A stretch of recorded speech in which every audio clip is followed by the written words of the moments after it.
Every great drama has its subplots. Game 5 of the NBA Finals was no exception. The Jazz finally got a marquee performance from their star, Karl Malone. The mailman stole the show with 39 points. Meanwhile, Chicago's leading man, Michael Jordan, was having trouble hitting his marks. Even with Malone's big night, the director of Utah's cast, Jerry Sloan, made a script revision at intermission. He called on a seldom-used veteran from Wichita State, a stand-in, Antoine Carr. Carr had 5 field goal attempts in the second half. He made them all.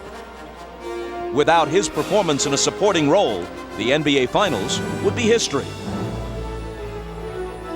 Instead, the Jazz are back in Utah, back on their home stage, after refusing to let the curtain come down in Chicago. Game 6, next. Game 6. Hello again, everybody. I'm Bob Costas. As we mentioned earlier, no team has ever come back from a 3-1 deficit to win the NBA Finals. That's what the Jazz are facing. But for the sake of context, 6 teams have recovered after being down 3-1 to win earlier rounds in the NBA playoffs, including 3 teams that eventually won the championship. And should the Jazz win tonight and force a Game 7, then it would be worth noting that very few teams have ever won a 7th game on the road in the finals. That's what Chicago would be facing. If anything, Utah would have a slight edge, it would seem, in that scenario. Now, if Chicago wants to take some encouragement from recent history, they know that Game 6 has been very, very good to them. Of their 5 championships, only one, the first one, a 5-game victory over the Lakers, was not clinched in the 6th game. There was the comeback from 15 points down in the 4th quarter against Portland in '92. John Paxson's shot at Phoenix a year later. The Sonics were finished off in Game 6 2 years ago in Chicago, and then it was Steve Kerr's shot that finally put Utah away last spring. So, if the Bulls want to bring the hammer down, Game 6 is the time to do it as we welcome in Isaiah Thomas and Doug Collins. There is a Game 6, Doug, because Utah was able to make some subtle adjustments in Game 5. Well, Bob, they went away from their screen roll in the second half, and they went more to a post-up with Karl Malone. They put Antoine Carr in the game to give them another shooter so that when Pippen double-teamed, they could kick the ball out to the open man. They're going to get the good baseline cut. Pippen's going to get a double team, and you're going to see Carr step right in out of the double team and hit the open jump shot. This caused problems for Chicago in the 4th quarter. Now what happens is you worry about the 4 shooters you have on the floor, so you stay at home. This gives Malone room to operate in the post and go one-on-one against Rodman. He does, wheels in and scores easily. Now in the 4th quarter, it was Antoine Carr and Karl Malone. They had 16 of the 24 points. They're going to need more of that today if they're going to force a Game 7. Bob? Well, you know, Doug, we might ask the question, what took Jerry Sloan so long to go to Antoine Carr? Prior to Game 5, he'd scored only 4 points through the first 4 games. Well, in talking to Jerry Sloan, one of the things he's worried about is Karl Malone guarding Tony Kukoc on the perimeter. And when he has Antoine Carr in the game, that has to occur. So even though he doesn't like that matchup, we're going to have to see a lot of it today if the Utah Jazz are going to win. Well, Tony Kukoc was brilliant in Game 5. 11 of 13, 4 3-pointers, 30 points. But Jordan and Pippen had their problems. Surprisingly, Bob, Jordan and Pippen struggling all night long. You see Jordan here never really could find his rhythm. Every time he shot the ball, it was just a little long. Pippen, known for his moves against Hornacek in the low post, never really went to his patented jump hook. Forced turnaround jump shots all night. But Kukoc was marvelous, hitting 11 of 13 from the field, and you see the big 3 right there over Karl Malone. Now it took Kukoc 11 field goals. Kukoc made 11 field goals on 42, on 13 shots. Pippen and Jordan took 42 field goals to combine for 11 field goal attempts. I think for the big 3, they're going to have to play well tonight, and all of them going to have to big effort here, Bob. Hard to beat the beauty of the area surrounding Salt Lake City and the Delta Center. Inside, they've already begun the chant of "Beat the Bulls." And to get a look at the starting lineups, we go to the PA man at the Delta Center, Dan Roberts. Good evening, ladies and gentlemen, and welcome to the Delta Center for game number 6 of the NBA Finals. With the Chicago Bulls and our Utah Jazz. And now introducing the starting lineup for the Chicago Bulls. Wearing number 7, starting forward at 6'11" from Croatia, Tony Kukoc. Wearing number 33, starting forward at 6'7" from Central Arkansas, Scottie Pippen. Wearing number 13, the starting center at 7 feet from New Mexico, Luke Longley. On the guard line, number 9 at 6'6" from Miami of Ohio, Ron Harper.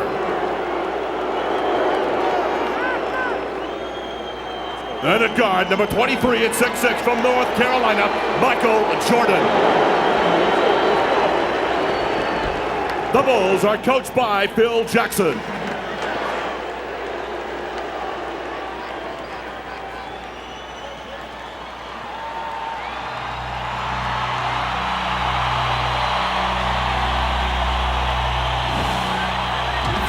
Out for turnaround jumper, good. Pistol, beat Maravich. And the Jazz win their first ever Midwest Division title. Unbelievable. Magic down the alley, goes to Green. Block by Eaton. Picked up by Magic. Block by Eaton. Oh, baby, big mark everywhere.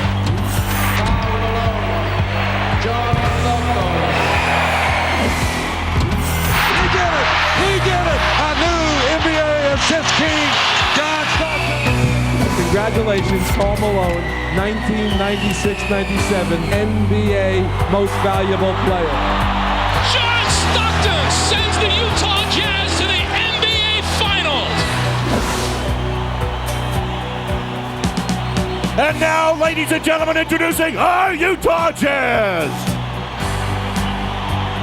Starting at forward, number 32 at 6'9" from Louisiana Tech, the mailman, Karl Malone. Starting forward, number 3 at 6'7" from Long Beach State, Brian Russell. The starting center, number 31 at 6'9" from Stanford, Adam Keefe. On the guard line, number 12 at 6'1" from Gonzaga, John Stockton. And guard, number 14 at 6'4" from Iowa State, Jeff Hornacek. The Jazz are coached by Jerry Sloan. And as always, pre-tip, we go to Ahmad Rashad. All right, thanks, Bob. The big news on the Bulls is the condition of Scottie Pippen. As was reported earlier in our pregame show, he did take an injection yesterday. He told me he hurt that back, and Game 3 and Game 4 irritated it a little bit more. Before the game today, he said he had everything he could have done to it. He had electrical stimulation, then he iced it, had ultrasound, had a massage, and then did a lot of stretching, and told me that he is a little bit ginger, but nothing could keep him out of a game like this. Let's go down to Jim Gray. All right, thank you very much, Ahmad. One further Bulls note. I just spoke to Ron Harper. He is suffering the effects of the flu. He's very weak. He can't hold any food down. He will start, he will play. Just how long and how effective he doesn't know. As for Howard Isley, I spoke to him. He's still suffering from vertigo. He's telling me before the game he's a little dizzy. He's a little disoriented. He is going to play. Coach Sloan is just going to keep his eye on him. If he cannot go, John Stockton will take his minutes. Finally, I spoke to Karl Malone. Karl Malone told me he's going to the basket early tonight. He's going to be very aggressive early in the game. He wants to get Longley and Rodman into foul trouble. Not many outside shots at all. He finally went on to say, we're down 3-2. I know this sounds crazy. However, I like our position, and I'm confident we can win this series. Bob? Jim, thanks a lot. The officials are Dick Pavetta and Hugh Hollins, who worked Game 3, each of them in Chicago, and Danny Crawford, who worked Game 2 of the finals here at the Delta Center. The Bulls are just 4-4 on the road in the playoffs, and in fact have lost 4 of their last 5 road games against their toughest opponents, the Pacers and the Jazz. Jordan guarded by Russell. Hornacek will open on Pippen. He'll try and post Scottie on him. They go to it right away. Stockton comes over on the double team. Now back to Scottie, and they couldn't recover. Hornacek was left alone with him, and an easy 2 for Scottie. That's going to be the strategy here early. Try to go at Hornacek with Pippen. Michael will do a lot of the ball handling in the first period. Malone against Longley. Has to give it up, and Jordan is the only guy there.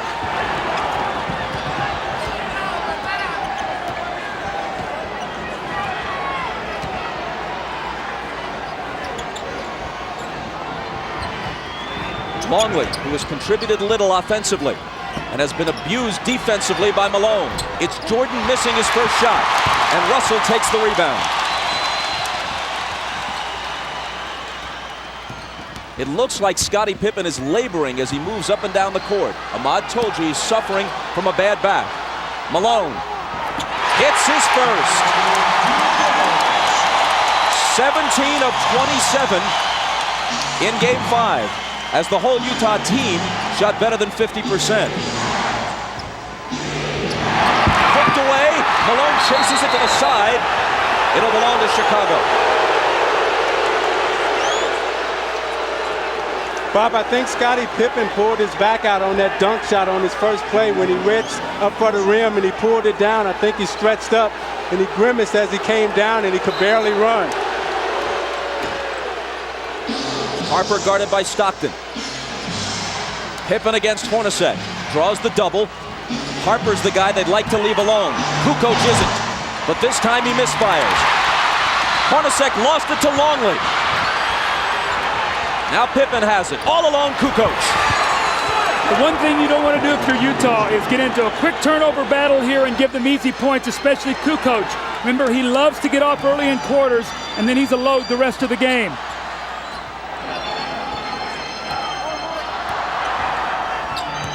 Hornacek from Stockton ties the game at 4. That was a great screen by Karl Malone. Hornacek set Michael Jordan up beautifully, and in a great entry pass by Stockton.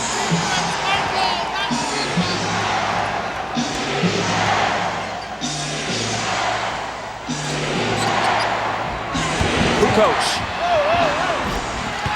You wonder if the Bulls went to Kukoc enough in Game 5. With Jordan and Pippen struggling, Kukoc was on fire but got only 13 shots. Yeah, Kukoc has the size advantage and also the speed advantage over Adam Keefe, and he can take them inside. Also, he can stick the outside J. Malone got inside of Longley and drew the foul.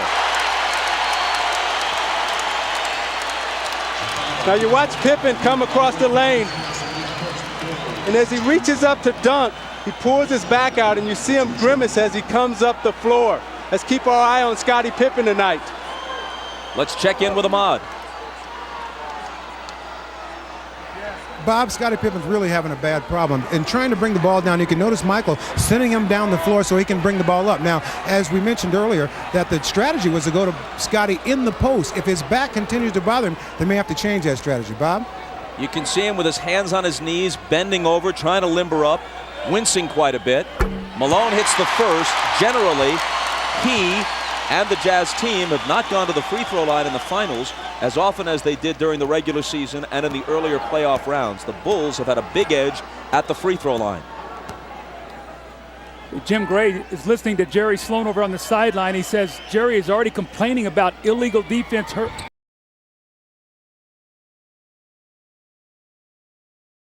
that was something that was big in the United Center. He was able to get the referee's attention. I thought it helped his team. Harper trying to back in on Stockton, and the whistle goes against Utah. It's Stockton's first. See, what Chicago will try to do is put a lot of pressure inside on the post with Harper and Pippen posting up Stockton and Hornacek.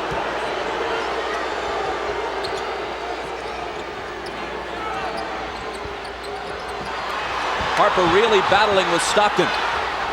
Now he's got it. Tried to bring it back out, and Keefe stole it. Hornacek loses it to Harper. And a whistle as Harper comes stampeding into the lane. Now, Bob, Scottie Pippen came back and got that steal, but he is really struggling right now. You're going to see him come in from behind, and after he knocks this ball away, he really sort of stands, and I watched him the whole way. He looked over at the bench at Phil Jackson, like saying, I don't feel very good right now. He's standing up straight. That's the first sign of a back injury, when a guy stops bending his knees.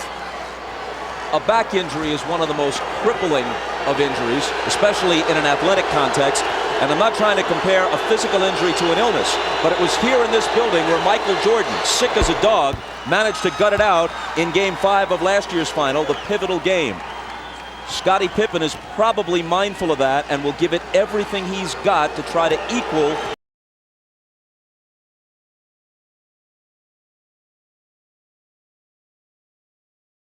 Coach, because if Pippen can't score and it's only Michael Jordan, that will be to their advantage. They've got to do a job on Kukoc today.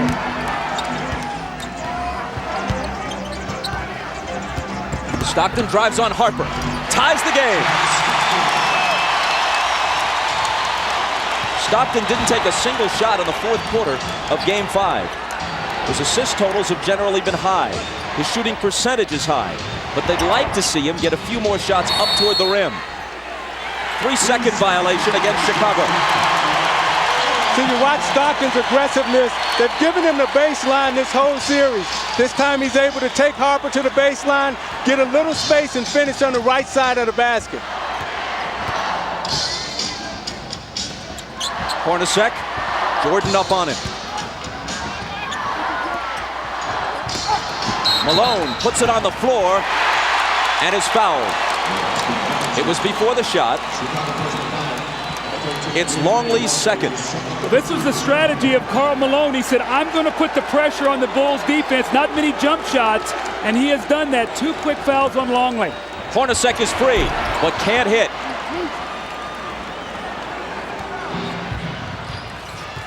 Hornacek is now 18 for 46 in the series.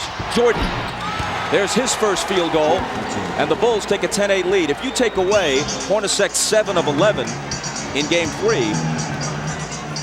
he's shooting around 30% for the rest of the series. 7 of 11 in Game 2, I should say here. Harper reached in and fouled.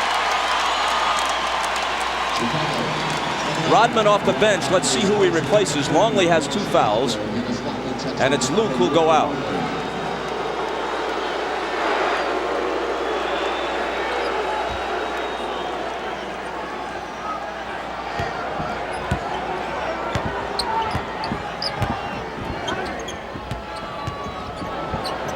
Russell for 3.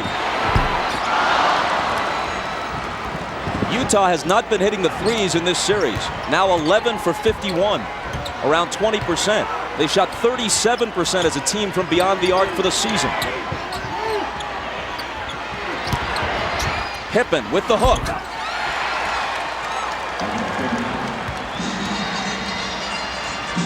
Chicago by 4.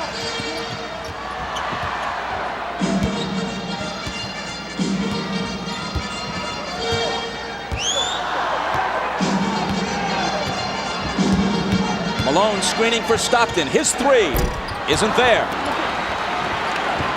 Pippen claims the rebound.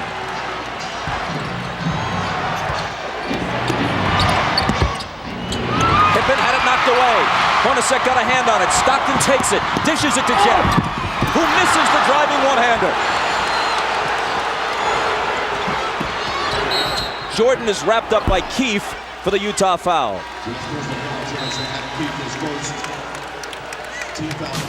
You know, Pippen is really hurting, but he's playing in pain as he takes Adam Keefe into the middle and shoots his patented little jump hook. And as he falls to the floor, you can see it's very difficult for him to get up with that bad back. You see him running up the floor, not able to get the type of push and the speed that he normally would have.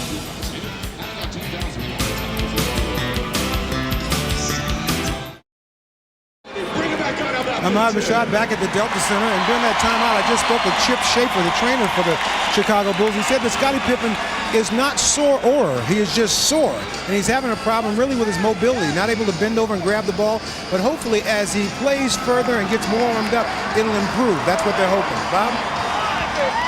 Ahmad, thanks. With Scottie struggling, I think you're going to see the Jazz start picking up a little bit further down the floor. He's usually their primary ball handler. They'll try to pressure Michael and Harper up the floor, make it tougher for them to get into their offense. Here is Pippen, out to Harper, open 3, missed it. Malone battling Rodman, and it's tipped to Stockton. Utah on the run, but Stockton circles back outside to set it up. It was kicked. Utah keeps it, fresh 24. You watch Malone and Rodman battling under the boards. Malone's going all out as he runs the floor. They both kick each other a little bit. The referees may clean that up. Russell couldn't finish. Kukoc rebounds. That's 2 layups now that the Jazz have missed here early in this first quarter. Hornacek and now Russell. See, with Pippen hurting, I think Harper's going to have to step up big and supply the scoring load. Jordan for 3. Got it. Jordan with 5. And Chicago with a 7-point lead.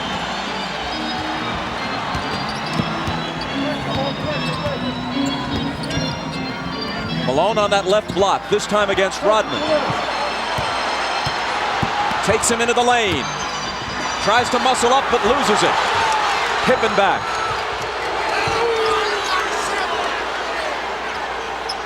It was tied at 8. Now Chicago's on a 7-0 run.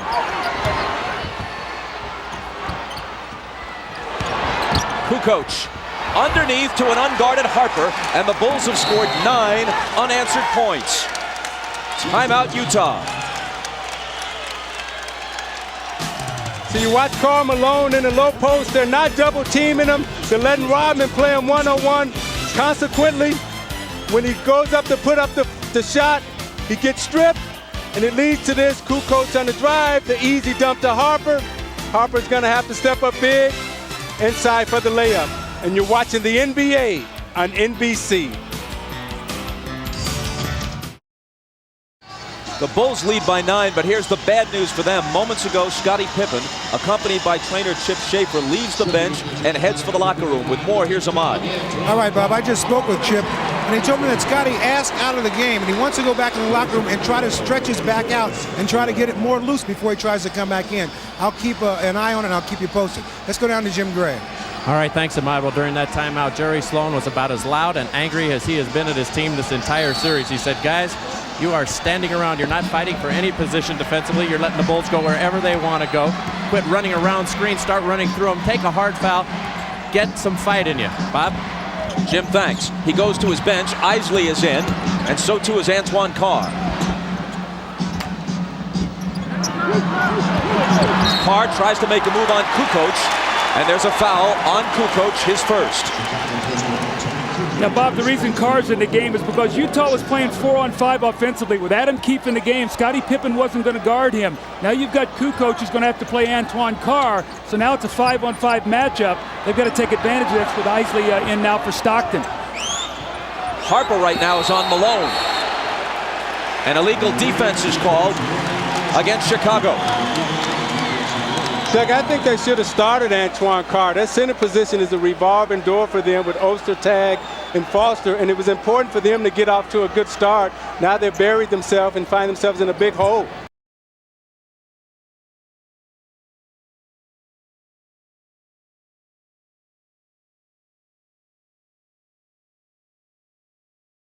Ronnie Cycli and tried to get him from Orlando in a trade that eventually was voided.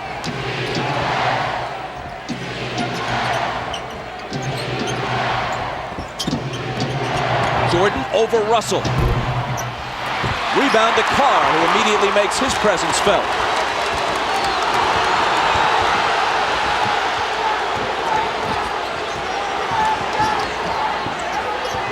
Michael Jordan's illegal now, so the Bulls are all running around.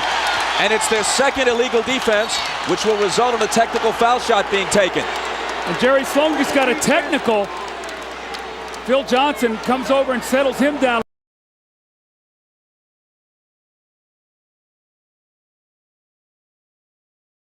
With a technical of his own. If he was arguing for the illegal defense, that's a cruel irony for him because he got the call, but now the technicals may cancel each other out. It's Jordan to shoot it first.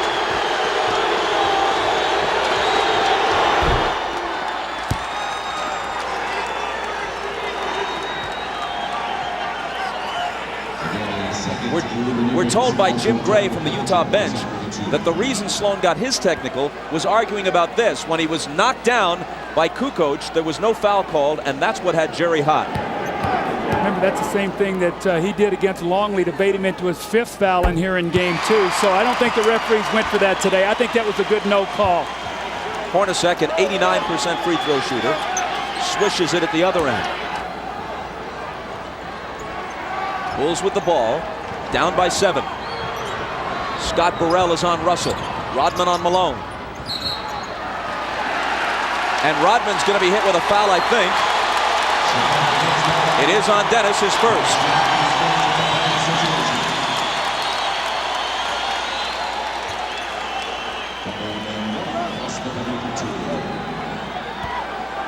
Folks, you can log on to msnbcsports.com as NBA Showtime extends its coverage to the internet. Check out Bill Walton's game previews, plus click on in-depth video features from NBC Sports. And you can chat with Bill Walton tomorrow at 1 Eastern, 10 a.m. Pacific at msnbcsports.com. That's a look at today's page. Malone missed the first.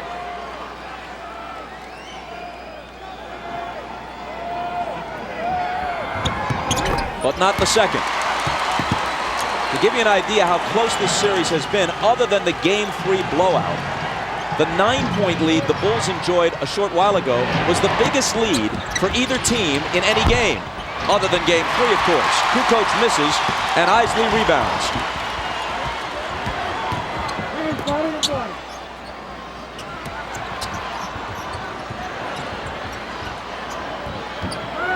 Carr against Kukoc. Jumper over him is good.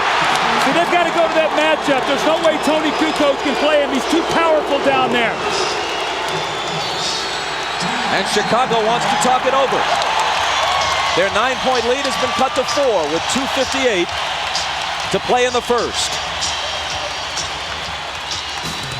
Antoine Carr is a much-needed force here. They've got to have 5 guys on the floor that can shoot the basketball to keep Chicago honest on defense. Antoine Carr with the little bang, he gets the space and makes the open jump shot. You're watching the NBA on NBC.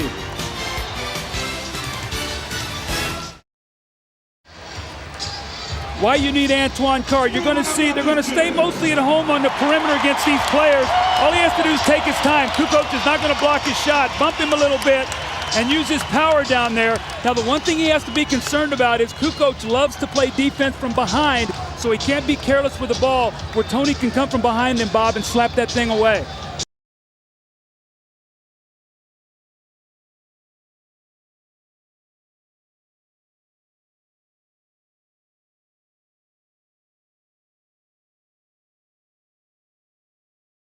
A lot of fouls on Longley and Rodman. That will take its toll as the game goes on, Bob. The seldom used Bill Wennington is in, along with Scott Burrell and Steve Kerr. Rodman and Jordan complete the 5 on the floor for Phil Jackson right now. Michael dishes out to Burrell. And Russell reaches in and knocks it away with 3 on the shot clock. When Michael gives that ball up, you've got to really work hard and not let him catch it back, and that's what he did that time, Russell. Excellent D. Got to shoot it quickly. Jordan will with a hand in his face. Burrell skies for the rebound. Loose to the side, and eventually it's Utah who has it. Here's Hornacek. A pull-up 3.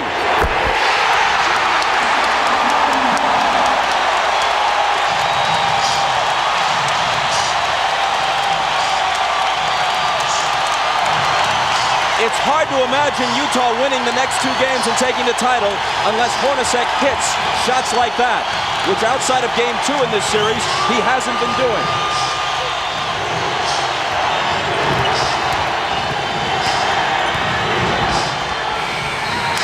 Shot clock violation. Michael gave it up. They weren't even close to hosting a shot before 24 seconds. Terrific team defense. But Isaiah, the play before, Brian Russell went down on the floor, knocked the loose ball away, and Hornacek got the 3. Those are the hustle plays that this crowd creates from this team, and they're going to need all of those today. And this is the second time in this series where you've seen Michael Jordan lose track of the shot clock, which is very uncharacteristic for him. Isley, who's quicker than Kerr, is guarded by Steve as he comes out of the backcourt. It's Malone. And it's Utah with the lead. Only moments ago, they trailed by 9. Carr came in, Isley giving him good minutes. That's been the difference.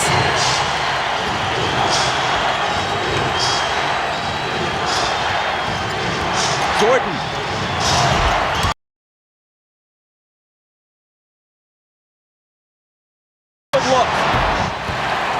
Wennington will hit the open jumper. Offensive rebounds were such a key here. When the Bulls won game 2, they did not shoot well, but they got 18 offensive rebounds. Moving down toward a minute to play in the first. Chicago by 1. And a whistle from Dick Pavetta. Another illegal defense. That's on Michael Jordan. He got 2 zones below his man. Hornacek stayed out behind the three-point line. Michael dropped down 2 areas, and he was spotted. Now it helps that Jerry Sloan is sitting there in the referee's ear helping him see Michael Jordan.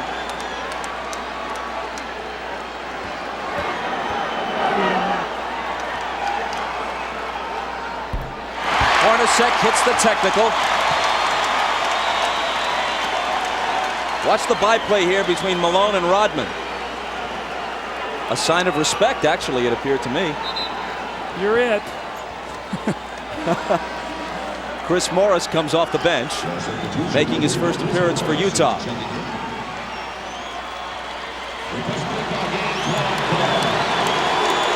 Antoine Carr gets a breather. There have been 3 illegal defense calls in this first quarter against Chicago. Now, Bob, Antoine Carr is not a guy who plays heavy minutes. So I think what Jerry Sloan's going to try to do is maybe give him 5 or 6 minutes here or there to try to keep him as fresh as possible. Kukoc comes in as soon as Carr goes out. Kukoc having trouble covering Carr defensively earlier in the game. Isley bounces to Malone. Tough shot, but he cans it.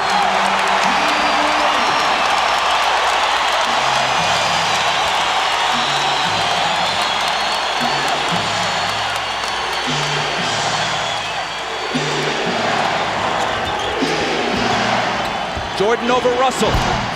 Tied at 22 with half a minute to play in the period.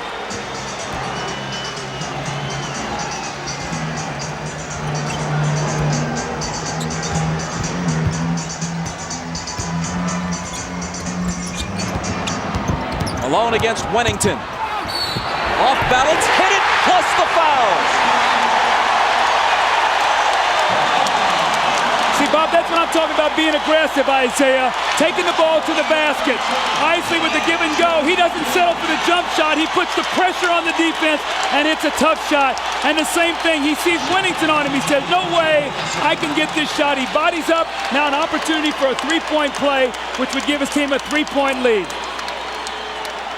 And the weak spot for the Chicago Bulls is when you get past Longley and Rodman, they have nothing behind them. Wennington can't hold Malone, and that's where they miss the big guys in terms of Caffey and O'Brien Williams. And Malone is smart to get into their bench now.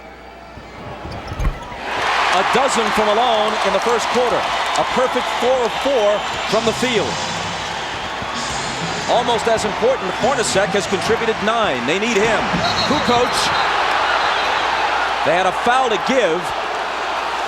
It looked like he traveled, but just before that, the whistle blew for the foul. Now, Chris Morris slapped him from behind, so he took the good foul. Bulls will have to inbound the ball with 8.4 seconds to go, and Greg Foster's going to come into the game. Now, Bob, the reason he's in right now, and you give him a rest here at the end of the quarter, the last 8.4 seconds, and then the time during the break.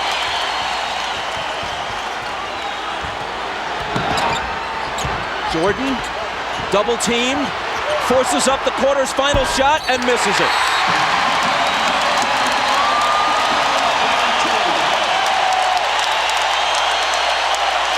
A better start for Carl than for Michael. Once down by 9, Utah leads after 1 by 3. And you're watching the NBA on NBC.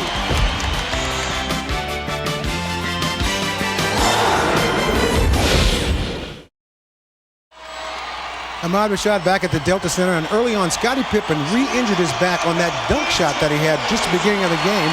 He has been in the locker room for the past 5 or 6 minutes trying to stretch that back out. He has both doctors in there. They're just trying to see what they can do to get him ready to play. And if anything else happens, I will be here to report it to you. Bob?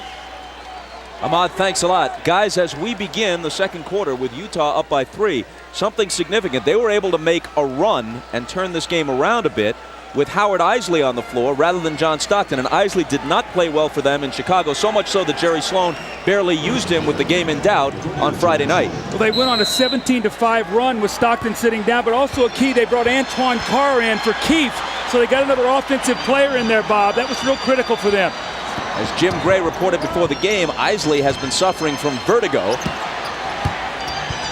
Apparently not dizzied by the heights of Game 6 tonight. Shandon Anderson with a nice move. Every time Anderson comes in, they immediately go into post against either Burrell or Bushler. Jordan opens the second quarter on the bench, which is usually the way Phil Jackson plays it. Whistle away from the ball from Hugh Hollins. Again, Isaiah, Shandon Anderson in the post, and he just backs Scott Burrell down. Nobody helps him out. And that's a big weapon for them coming off the bench. And Doug, the danger is when you don't finish your job at home, Scottie Pippen comes on the road, he gets hurt. I remember when we were in the finals playing against the Los Angeles Lakers, and I got injured in the Game 6, sprained my ankle, turned the whole series around, and that's what may happen here. Anderson picked up the foul a moment ago, and then it's Foster following him. Two quick Utah personals here in the first minute of the second quarter. Knocked away from Wennington, ball loose, chased down by Foster. But then he loses it. An unforced error, to use tennis terminology. There were two white shirts there. See, Bob, the difference right now is when you're resting Michael Jordan. With Pippen hurt, he's not out there with the anchor that second team. Now you've got a team out there who's going to run the show. Who's going to be the guy to make sure that they run their offense and get the shots that they want. So this really hurts with Scottie Pippen being out of the lineup right now because you have to rest Michael Jordan at some point. Kukoc is the only starter for either team on the floor right now.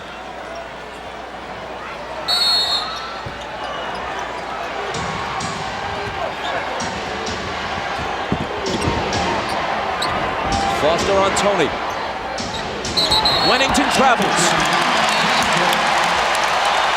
Playing out of character. Bill Wennington is a catch-and-shoot player. He's not a guy, Isaiah, that puts the ball on the floor. Rodman to the scorer's table. He'll have to wait till the next whistle.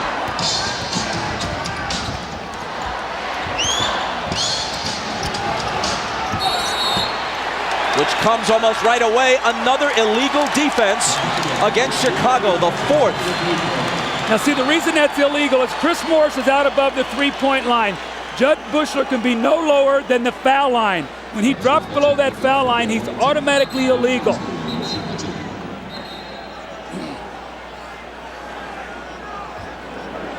So Isley is selected to shoot the tee. After the first illegal defense, every subsequent one against you results in a technical foul shot.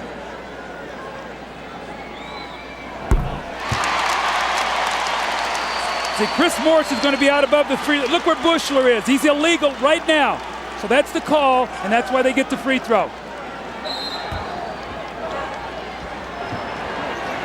Utah by 6.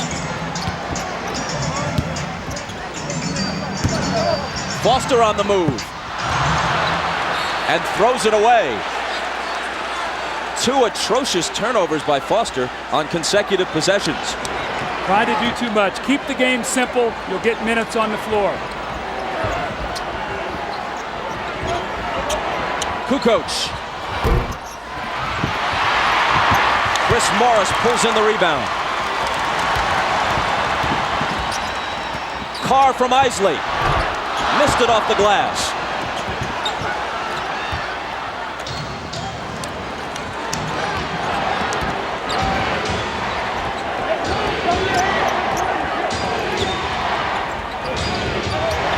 Rodman, good pass to Kukoc. Great back cut by Kukoc. He set him up, then back cut, faked him off the screen.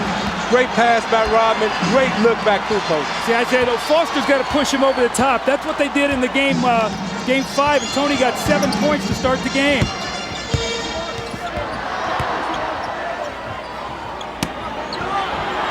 Carr trying to back in on Rodman. It's off Anderson's hands, but recovered by Isley. 2 seconds to shoot. And he hits the three!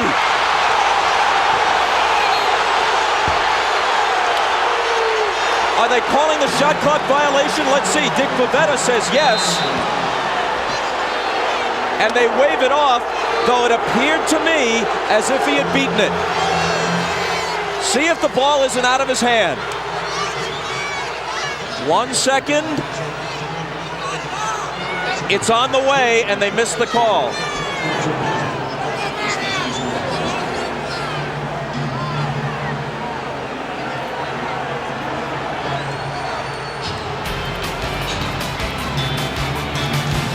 Timeout with Utah's lead, still only 4.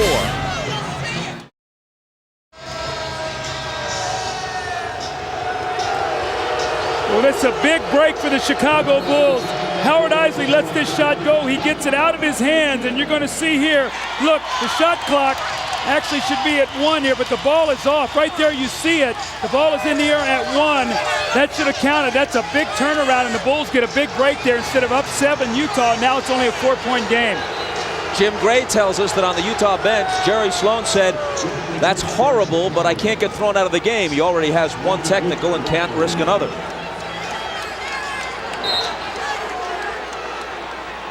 We have a further report on Scottie Pippen. Here's Ahmad. All right, Bob, I just found out that they're working on Scottie Pippen in the back, and I've been told that Scottie says he's telling the medical staff that he is not able to play. So that could be the end of it for Scottie tonight. Bob? Judd Bushler, who may get more minutes as a result, hits the shot from the side. Michael Jordan is also back in after resting about 2.5 minutes at the outset of the second quarter. Now, if you remember, Bushler came in and gave Chicago big minutes in that Indiana series. He's going to need to do that again here tonight with no Pippen. Malone around Rodman to the hoop and missed it. Out of bounds, off Utah. See, Luke Longley was just big there around the basket, and he forced Malone into a miss. Carl tried to get contact to get the foul, and it caused him to miss the layup, but Longley stood strong that time. Utah does not have a single offensive rebound in this game. In Game 5, they had better success on the offensive glass than at any other time in the series. Contact between Anderson and Kerr. Offensive foul on Chicago. See, teams really complain a lot about this because this is a pet play by Chicago. They make this little inside reverse pivot. Watch Kerr as the man goes by, and he bumps him off on the turn. That's a good call. I know in coaching against Chicago, I used to always warn the officials on that play because if you're going to let him turn, it's a very difficult play to guard, see? It's like the 49ers linemen used to do with that whiplash play where they kick their feet out and throw the defenders off balance. Now it's Bushler who's nailed with a personal. Isley has just gone out. Stockton back in at point guard. Ryan Russell has also returned to Utah's lineup. That's Russell with the ball.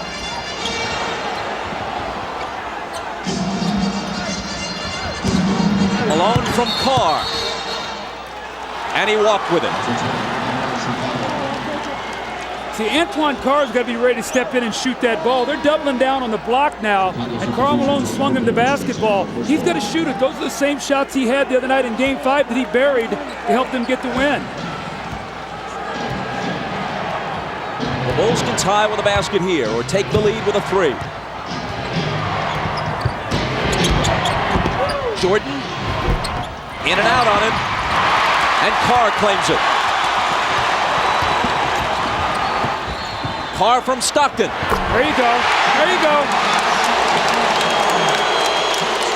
Now you see Carr pull up and hit the 15-footer, but a moment ago he pulled up and missed that little easy bank shot off the glass. That 15-footer dead on is a better shot for him to take than the one off the glass. Jordan wheels inside around Anderson, and again it's a 2-point game.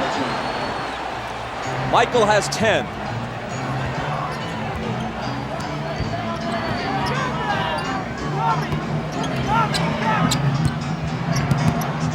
Malone in traffic, got his own and put it back in. That's that first offensive rebound that you talked about. Malone get it and got 2 points. Malone feels very confident against Longley and Rodman right now. He feels that he can get anything that he wants underneath. Jordan, daylight for 3. 13 for Michael. Utah by 1. if Pippen can't go the rest of this game. And if there is a game 7, inside it goes to Carr, and he hits the layup. How much more of the load can Jordan possibly carry? He played 45 minutes on Friday night. It's taking him a whole lot of shots to get his points through the finals. But if he doesn't step up, other than Kukoc, who else can?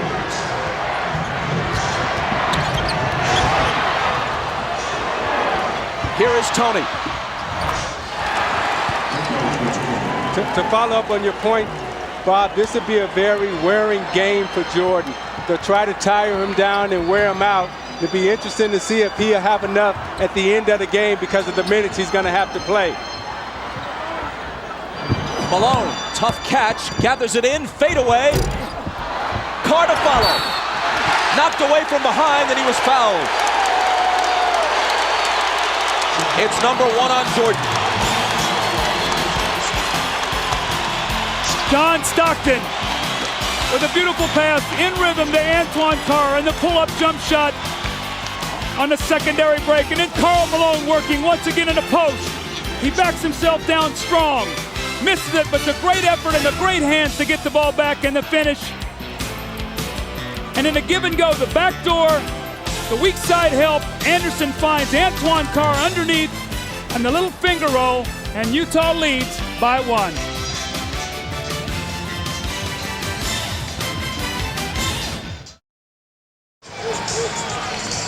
Ahmad Rashad back at the Delta Center. Now an update on Scottie Pippen. The time that he was doing the stretching, trying to see if he could come back and play, he was in the officials' dressing room trying to get the stretching. He has now moved from that locker room to his own locker room, but the word is that he's still unable to play. Bob? Ahmad, thanks a lot. What was the most important regular season game of the year? Undoubtedly the one at midseason here at the Delta Center, where Utah trailed the Bulls by 24 points early, 41-17, and rallied to win. Changed the outcome of that one game. And this series would have opened and ended, if a 6th and 7th were required, in Chicago rather than in Salt Lake City. It was that win that gave Utah home court and gives them a game 7 if one is necessary here at the Delta Center rather than on the road. And do the Bulls face the remainder of this game and a possible 7th game either without Scottie Pippen or with a weakened Scottie Pippen? See, with the Bulls depleted right now, the Jazz must keep the pace of this game up. They've got to use their superior depth and just keep trying to wear Michael Jordan down.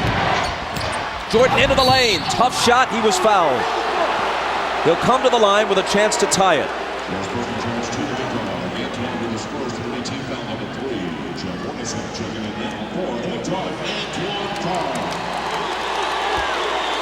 So they really made the switch in game 5. They started Russell on him, did a good job, and then they came in with Anderson. They put Hornacek on Pippen, and that really had an effect because Michael had to work a little bit harder in the post against Russell. This is the 103rd game of the season for the Bulls and for Michael Jordan. Antoine Carr going out. Jordan hasn't missed a single game since he returned from baseball. Ron Harper returns to the Chicago lineup. He has also played more minutes than at any time since the '92 season when he was a much younger man. And now with Pippen ailing, he'll be asked to do even more if that's possible.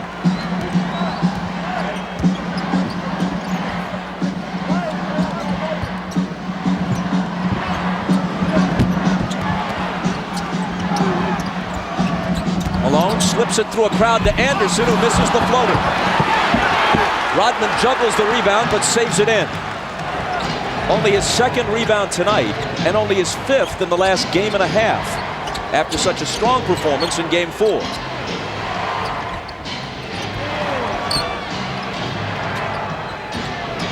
Michael springs free and takes the lob from Kukoc. Great roll off for Russell. Faked up and spent off him. Kukoc put it right there for the easy lay-in for Jordan. I'm noticing, Doug, every time Malone gets it on the low post now, they're coming to double team, trying to keep Rodman out of foul trouble. Hornacek returns it to Malone. Now has it back in a crowd and misses. Anderson flies in, can't hit the tip. Malone another try, and there it is for Utah. You see, Rodman didn't even try to contest that shot underneath. Don't want to get in foul trouble, so Malone's going to have his way down there. Just have to be careful and take his time and not draw offensive foul. Riding the seesaw, now it's Utah's turn to lead. Stockton knocked it away, Chicago ball.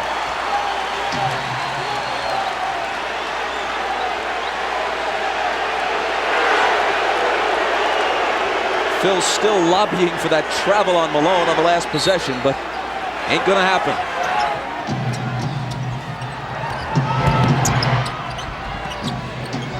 Michael, head fake, he traveled. So Phil got the traveling call, but certainly not on the guy he wanted. And Steve Kerr just said to Pavetta, hey, call it on Malone down at the other end. I talked to Rodman after the last game, and he felt that Malone traveled a lot. That's why he was able to get away from him. Malone in the lane. Up and under against Rodman. He's getting such deep position right now in Rodman. The Utah Jazz are executing their offense to perfection. 18 for the mailman. Jordan for three.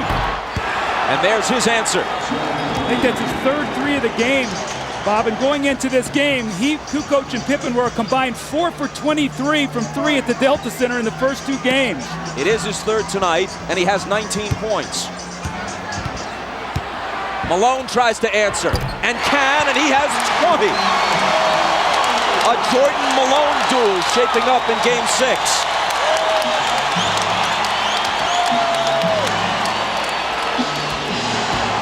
Kukoc on the run. He's in double figures now with 10. Isaiah, how much is it going to take him to figure out that he's a left-handed player? And you can't let him come with a strong hand. You got to send him back to help. He's such a good dribbler, and he gives you that hitch move, and it draws you out of position, and he gets you every time with it. Kukoc on Russell. Gives him some room, and Russell accepts the challenge and drills the jumper. Utah by 2. You got to make Tony Kukoc play defense, and that's what Brian Russell did on that possession. It was Russell's first basket. Here's Michael. He's got 21. I'm watching Jordan, and he's in such a nice rhythm offensively. Everything is coming very easy to him. And right now they have to be really careful because this looks like this could be a 40-point game from him. Tied at 43. Shaping up as a higher scoring game than we've generally had in this series. It's Hornacek. See, Malone is getting the ball on the block where he wants it. They're running splits, they're running post-ups, and the Jazz are in a great rhythm right now. Timeout Chicago. Utah by 2 with 1:49 to play in the half. Coming up on the Prudential Halftime Report, Hannah Storm talks with Phil Jackson, who reflects on his years with the Chicago Bulls. Some pretty good memories, lots of question marks for the immediate future for the coach of the 5-time world champions. That's at halftime. Let's watch the Michael Jordan possession that he scored on. Brian Russell, as he cuts, is going to give him a shot. Michael doesn't like it. Michael delivers a blow right there. So Russell pushes him back, and he catches it. Now you got an angry Michael Jordan. He squares up and buries the shot. So the referees let both of them get a blow in, and Michael finished with a jump shot. 8 of 14 thus far. Down by 2, the Bulls put it in play. Jordan's the guy they want, even more so than usual, and that's why. 15 of his 23 have come in this quarter.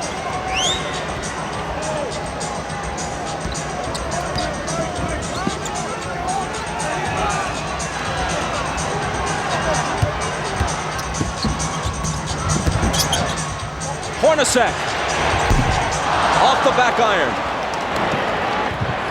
After the missed 3, Chicago comes back, looking to take the lead. Russell trying to contend with Michael. Finally, he misses one. Anderson tries to save it, but was on the line. Bob, the only thing you can hope for right now is that Michael Jordan's going to run out of energy because he is in an unbelievable scoring mode. The backup and the fadeaway and he hits the jump shot, then he comes back the next time, but he's wanting the ball in every possession. Can he play at this pace if Scottie Pippen can't play at all in the second half? If ever there has been an athlete, at least in recent history, able to will himself beyond even his considerable physical talents, it has been Michael Jordan. As Skip Bayless of the Chicago Tribune put it earlier in the playoffs, he's that rarest of athletes, a supremely talented overachiever. Stockton's all over Kerr. Now it's Hornacek on Michael. Fade away. He's missed 2 in a row now. Hornacek brings it back the other way.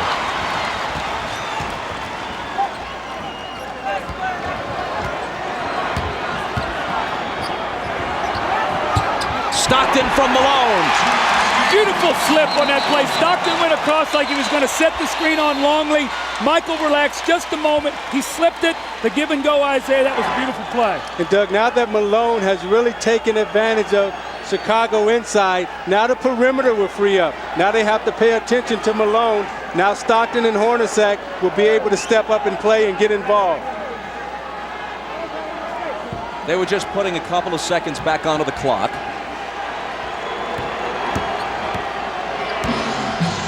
Michael for 3.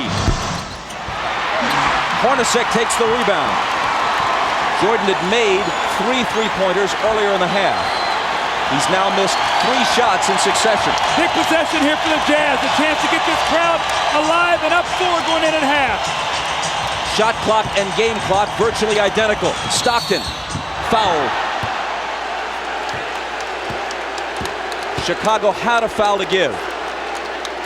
Utah ball from the side, still plenty of time. 6.9. They love to run high screen roll here with Stockton and Malone. Hornacek works in behind the ball, or Russell for a 3-point shot. The foul was on Kerr, his second. He goes out. Harper in. Better defensive player anyway. Malone. The bounce to Russell. 2 big assists in the last couple of possessions for Malone. 3 seconds. Michael to half court. From there. Almost. So Jordan had 23, matching his number in the first half, but missed his last 4. Malone generally more accurate in the course of scoring 20. Utah by 4. Ahmad Rashad back at the Delta Center where the Jazz lead the Bulls by 4. Now the big story here in the first half has been the condition of Scottie Pippen's back. He has really been hurting. But during the halftime, the massage therapist gave him ice, massage. His back was having spasms. He got the spasms to stop, and Scottie Pippen is back out here on the floor. Whether or not he'll be able to play and play effectively, we'll find out. He is starting the second half. Let's go down to Jim Gray. All right, thanks, Ahmad. Well, they thought that Scottie Pippen was going to be out of the game, so Jerry Sloan told his guys they were going to focus a lot more attention on Michael Jordan. All of that, of course, could change now.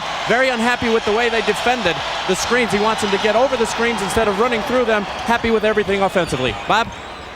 All right, Jim, and here we go. Utah in possession as we start the third quarter. Malone right to work.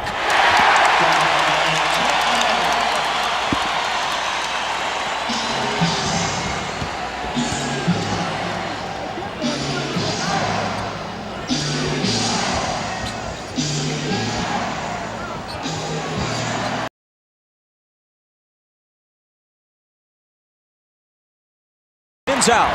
Hornacek with rebound position. Utah in front by 6.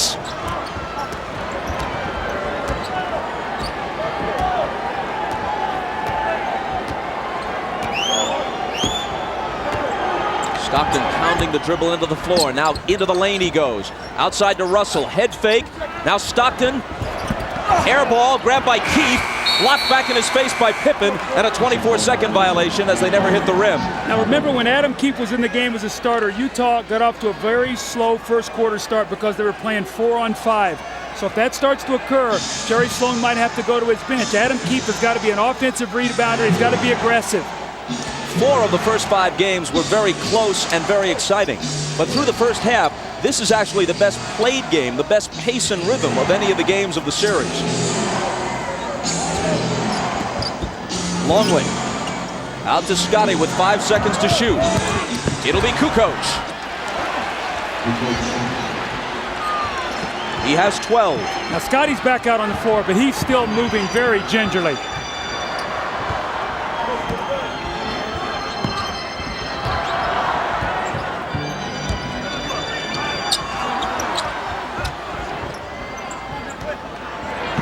Malone inside and a whistle before the shot, and a Chicago foul.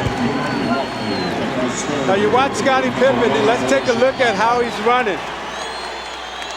You see, he's laboring to get up and down the court. That back is still bothering him. Let's see how he goes. The foul was Longley's third. Stockton stumbles.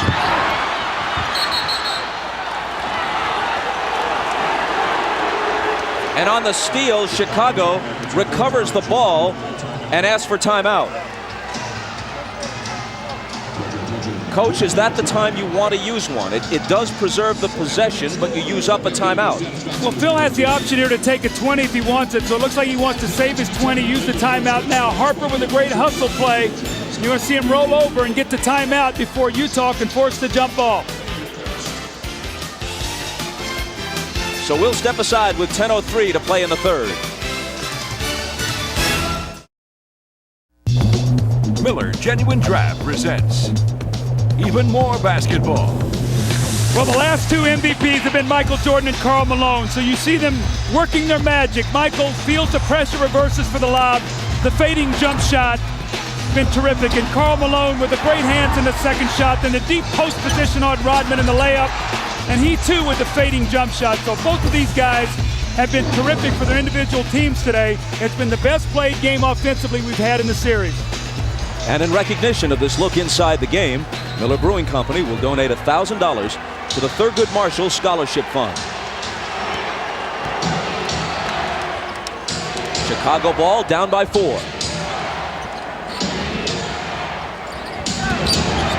Pippen's jumper over Hornacek won't go. Malone waits for the traffic to clear, then hands to Stockton.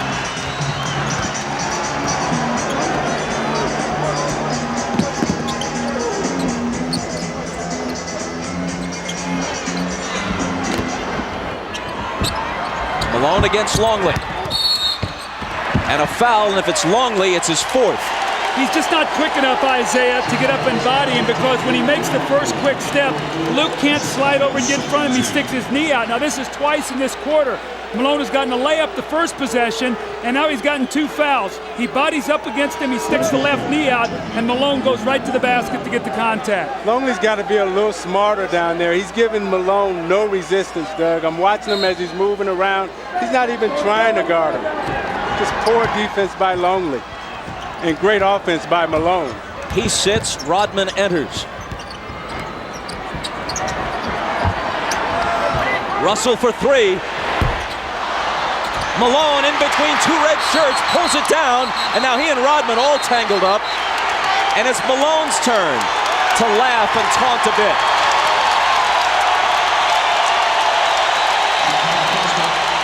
It's a great hustle play by Karl Malone. You're going to see him. He just wants the basketball. 2 Chicago Bulls, and he reaches in there with those powerful arms and just rips it away. The foul on Dennis Rodman. His second.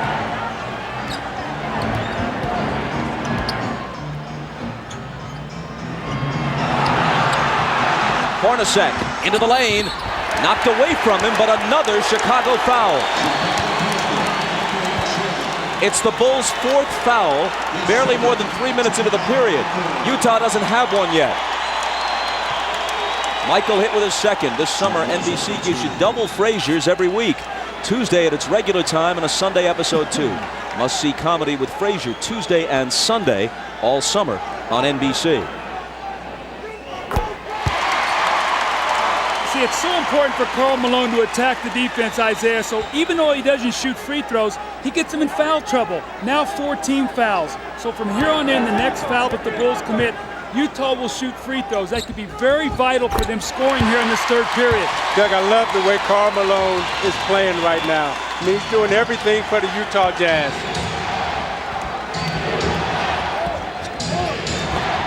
Jordan pulls up and connects. 25 for MJ. See, Jerry Sloan is very upset. Adam Keefe did not show out on that screen. Michael came off there not with the idea of passing. He knew his team needed 2 points.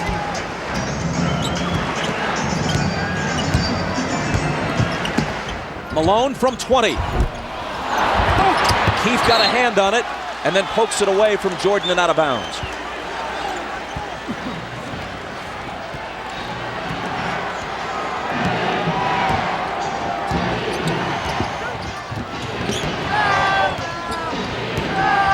Pippen is on the floor, but not with his usual ball handling responsibilities. This is Scotty out high, immediately returns it to Harper. A little jump hook is good. Just the presence of Pippen on the floor, you've got to be able to honor him, and he's a great post feeder.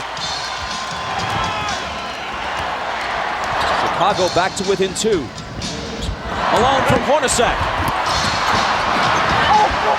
Rodman managed to wrest it away from him, then Harper takes it. Malone argues that he was fouled.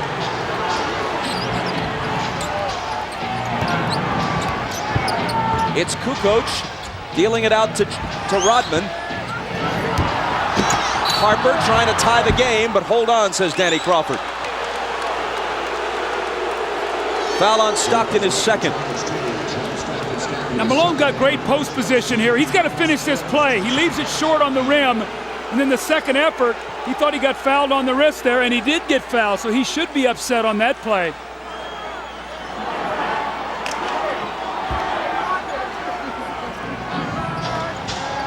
Adam Keefe out, Chris Morris in for Utah. Here's Jordan. Off the back iron, Rodman trying to keep it alive. A tremendous hustling attempt, but Utah gets the ball. Now you're saying, why Chris Morris? Because he's a better offensive player, and he can play against a Tony Kukoc. You say, why not Antoine Carr? I think Jerry Sloan knows he's only got so much gas in his tank, and he'd like to have it for the fourth quarter.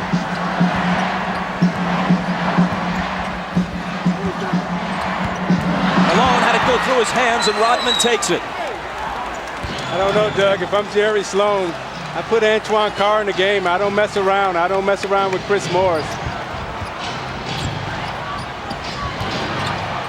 Kukoc can't tie it. Malone clears it.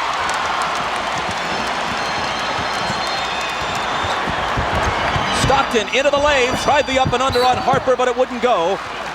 And Chicago gets it back. That rhythm and flow, which we saw almost throughout the first half, pretty much has disappeared here in a choppy third quarter.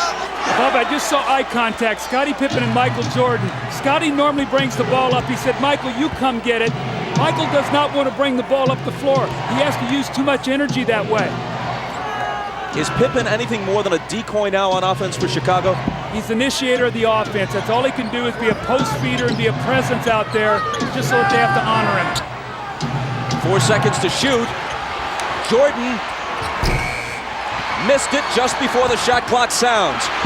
Rodman battling like crazy, but can't quite hold on to it. Hornacek, he and Malone, Rodman and Malone, and Rodman just trips Malone up. They got to call a flagrant here. They've got to call a flagrant. It's the third on Rodman. He and Karl Malone, regrettably, are scheduled to wrestle in one of those bogus events next month. Why Malone wants to lower himself to that is anyone's guess. And Rodman apparently wants to start the wrestling now. I tell you what, I love what I'm seeing, the battle between these two guys. They're fighting, giving it everything they got. Both of them are trying to push and shove and gain position. Karl Malone gives him a little knock. But at the end of the play, what I like the most is Malone and Rodman both gave each other a pat on the butt and said, hey, that's the way we play. That's the way we like to play. Was a flagrant called for there? What do you think? I don't think that's a flagrant foul. The officials looked at the play, and they knew both of them were bumping and shoving. I think that's just good, hard-nosed basketball. We'll be back.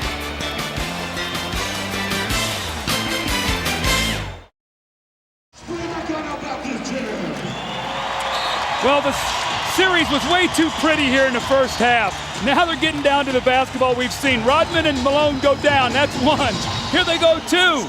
Finally, the third time the foul is called, and I think it was a good no call. that it wasn't a flagrant because I think both guys were wrestling. And now watch Michael Jordan give Brian Russell a shot, and then Russell gives Michael a little pushback. So all of a sudden, temper's starting to flare here, little Bob, as we get down to the game 6 here in the fourth quarter. Rodman very ineffective thus far. Just lost the best out of 3 falls to Malone. And after I watched the whole replay, I'd agree with you guys that a flagrant wasn't called for because Malone had thrown that elbow up around the chin just before Rodman tripped him at the end of the whole wrestling sequence. So probably best just to call the foul on Rodman and leave it at that. And Bob, that's Dennis Rodman's way of trying to get in Karl Malone's head. However, Karl Malone is smart enough as a basketball player that he's not going to let that throw him out of his rhythm. We saw where Dennis Rodman will get Alonzo Mourning out of his rhythm or some of the other guys. Malone understands Dennis Rodman, and he's not going to let that stuff bother him.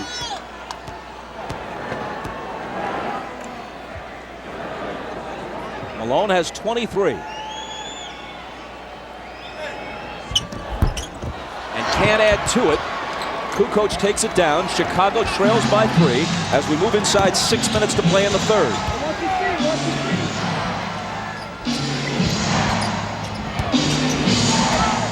Here's Pippen. The bad back makes Hornacek's assignment on him a whole lot easier. Left alone, he doesn't take the 3. Michael, fade away.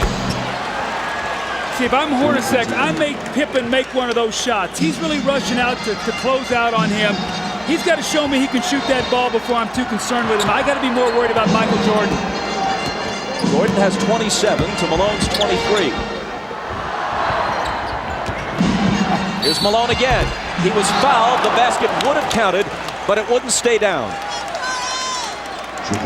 It's on Pippen his first. Now you watch Michael Jordan on the repost, takes a quick bounce, the reverse spin, fakes Russell out and shoots a nice fadeaway tape. But I agree with you, Doug. I would make Scottie Pippen make one of those three-point shots before I leave Michael Jordan alone in the low post.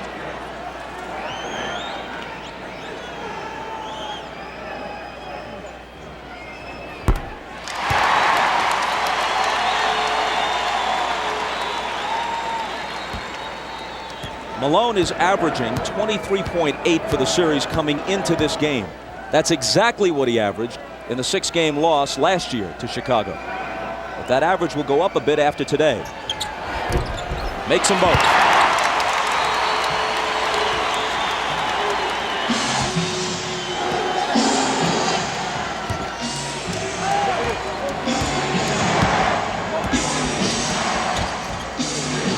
Michael's pass to Scottie. And finally the tip drops. Rodman gets credit for the basket, but it looked like Pippen was not able to show us the usual body control that he'd normally have to finish off that play. Usually he would dunk that ball. Harper on the foul this time. See, Isaiah, normally Scottie catches this ball in the back door and jumps up and power dunks this. You could see he could barely get off the floor, but Rodman with a great tip. And when you have a back injury, Doug, it's hard for you to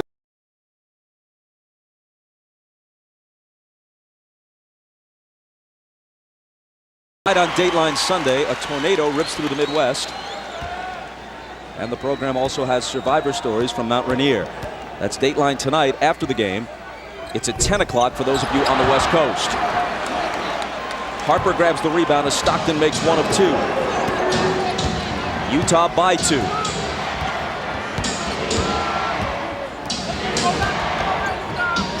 Jordan off target. Rebound Malone.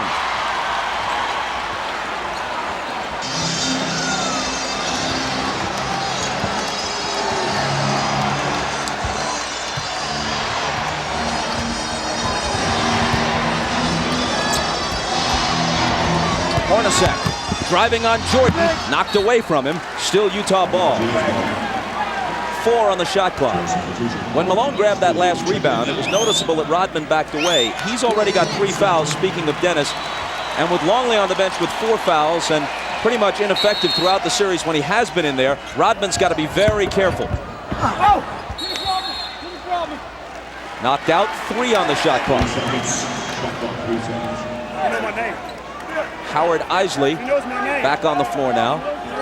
Stockton getting a breather with 4:15 to play in the third. Pippen got a hand on it. They've got to shoot it in a hurry, and they can't get it off in time. 24-second violation against the Jazz. Is it time, as we get a quick look at Jerry Sloan and the laboring Scottie Pippen, is it about Carr time again? Well, I think what Jerry's trying to do is buy as many minutes as possible. He's still got a 2-point lead. And Antoine Carr is a guy that maybe gives him 24, 25 points, and here he comes, or 25 minutes. Here he comes right back into the game. So Jerry realized that he needs somebody out there that can shoot the basketball. Pippen giving it his best, and that time it was good enough.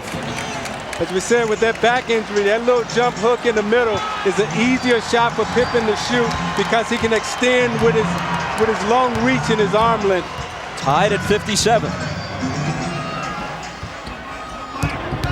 Hornacek had a good first half and hits this one. They're really making Michael work on a lot of splits. Hornacek is being very active. They know that Michael is the majority of the offense today, so they've got to keep him in motion. 15 for Hornacek. Now trying to guard Pippen. Scottie splits the defense, can't hit the bank, but Rodman with a second tip. That's the energy we talked about that the Bulls needed from Dennis Rodman. He gave them nothing in the first half. That's 2 tip-ins for 4 points here in this third period.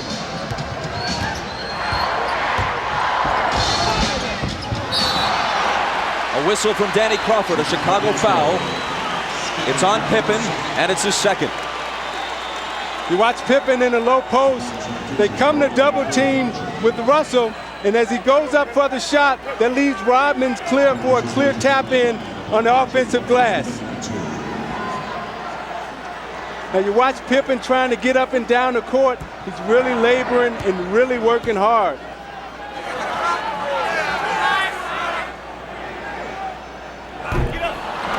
Scottie has come out. Kukoc, Burrell, and Kerr all in. There's Pippen heading back to the locker room again to try to stretch out that ailing back.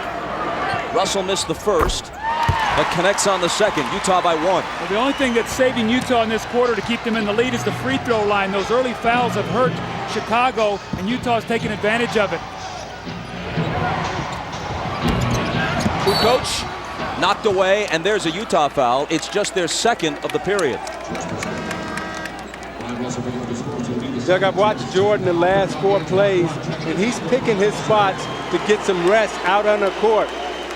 He's not playing Hornacek as tough because I think he knows that at the end of the game, he's going to have a lot of energy.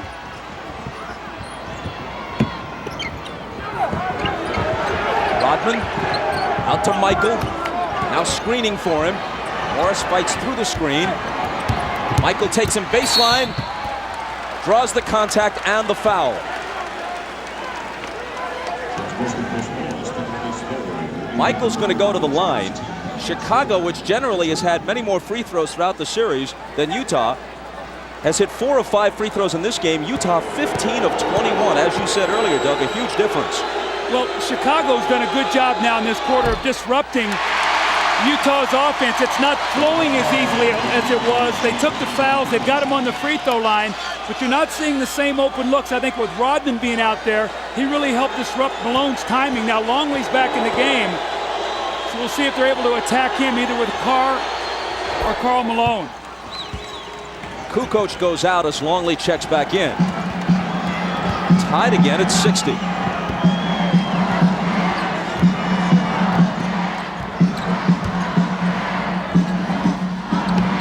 Malone left block.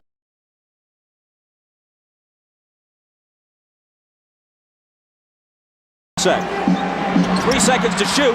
Now they're going to have to force it. Hornacek off the back rim. Carr on the board. But there's a loose ball foul on Antoine Carr. It's his second. You see how the Utah is using so much of the shot clock now? That's not what they did in the first half, Bob. They got their shots up earlier in the clock. Now the Bulls have them working against that shot clock. They're not getting good looks. And they're going to have to speed up the tempo of their offense now.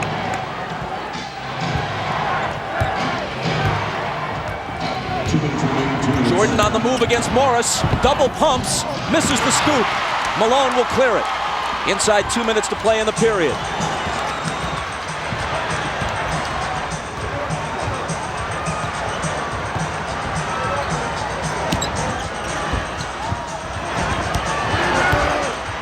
Antoine Carr missed it. I think the one guy that needs to get involved for Chicago right now is Luke Longley. He hasn't taken a shot the whole game. He's got to put some pressure on Malone in that low post. Here's Burrell. He's off target. Back comes Utah looking for the lead. It's Chris Morris. Hornacek in the right place at the right time. You see, early offense, they got the shot up, and they didn't let Chicago get back and get set up. And so even though they missed it, they got a chance for a second shot opportunity. 17 for Hornacek. Easily his best game since game 2. Michael confronted by Carr after he blew by Morris. And Jordan will come to the line. The fast break here by Chris Morris. He doesn't get the shot to go, but you see Chicago now not guarding a man really, but an area. And there's Hornacek with the offensive rebound, Isaiah. They got to pick up the tempo a little bit. Right now, it's become too half court, and Chicago's got them in a situation using too much clock. Michael misses the first as we check in with Jim Gray. All right, John Stockton is now back on the bench. He was in the locker room for about the past 7 minutes. He was getting a chiropractic adjustment several places. He felt a little twinge, went back there, saw the chiropractor. They've worked it all out, and he will return to the game. Bob? He's been struggling with something of a sore back throughout this series. 1 of 2.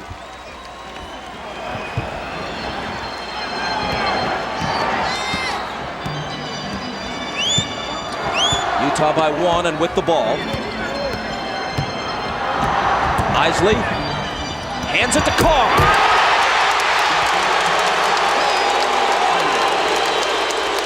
Isley much more effective here on his home floor than he was in Chicago. Gets the assist there.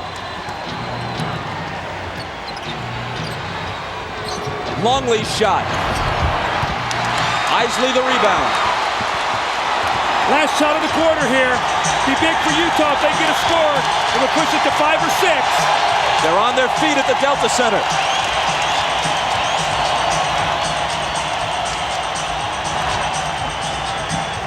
Kerr on Isley. Around Keith's screen. Now he gets it back. And hits just before the buzzer.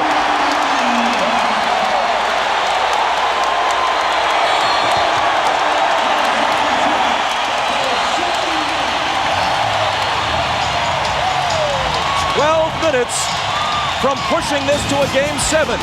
Utah leads by 5. Getting a rare contribution, at least in this series, from Adam Keith. We're back after these words from your local station. You're watching the NBA on NBC.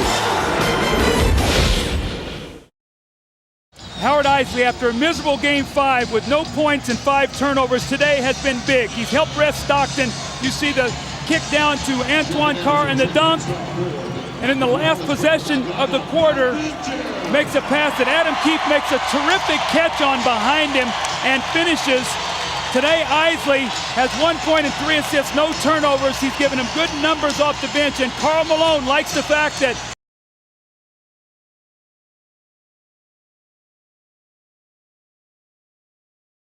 he's 10 of 24. At one time, he was 9 of 15. That means he's just 1 of his last 9. He's played 34 of the 36 minutes so far after playing 45 of 48 on Friday night. Remember, in the fourth quarter Friday, he was just 1 of 7 from the floor. You have to believe fatigue is an important factor now. I think with Michael Jordan, he's smart enough to rest on defense and try to conserve his energy for offense. Here he is on offense. And he'll be coming to the foul line just as the fourth quarter starts. But even those poundings take something out of him, right, as he goes to the basket. Now, those are the things that take the most energy out of you. And the reason why, because if you can imagine yourself, if you had to wrestle with an individual for 2 minutes, that's very tiresome. However, when you're running up and down the court, that's an aerobic exercise. That doesn't take a lot out of you. So him going to the basket, taking that pounding, that takes a lot more out of you. And also right now is normally the time that Michael Jordan rests. He tries to rest the first couple minutes of the fourth quarter without Pippen. he's not going to get that rest. So we'll see what that does as the game wears on. But Jordan is the one individual that I've seen in this game since I've played that can carry his team in the fourth quarter even when he's fatigued. He's already played more games and more minutes than at any time in his career. Isley, big hoop for Utah. Tell me confidence isn't an unbelievable thing. This is the same kid we watched in Game 5 who didn't even want to dribble the basketball. Today he's making some big plays for his team.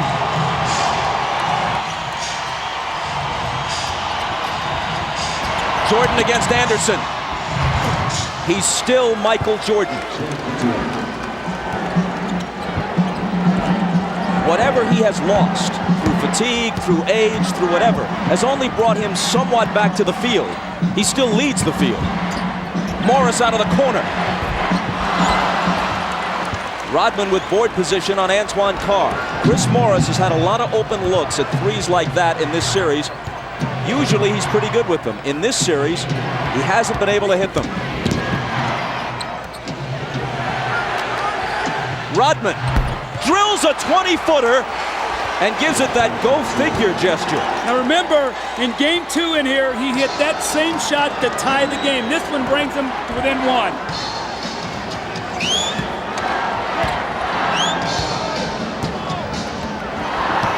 Isley returns it to Keefe on the screen roll, and he blows the dunk. He argues that he was fouled, but he should have finished it anyway.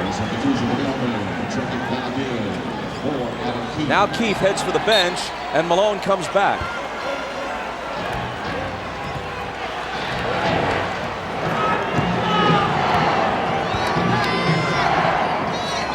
Chicago can take the lead. See, now Malone has to guard Kukoc now on the perimeter. Watch that matchup. Jordan between the legs and the jumper. Off target, rebound Morris.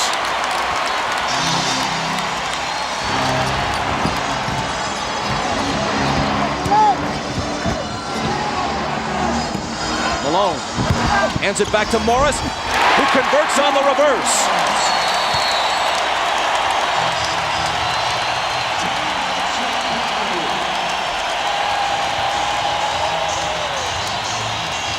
Timeout, Chicago. Now you watch Jordan using all his energy on offense. To go drive hard to the left and shoots a fadeaway J. And then Rodman, go figure, right? Lined up straight in, shoots it right in, and even he's surprised. And you watch Chris Morris moving without the basketball. Malone with the beautiful feed. Morris with the reverse layup off the glass. Beautiful basketball by Utah.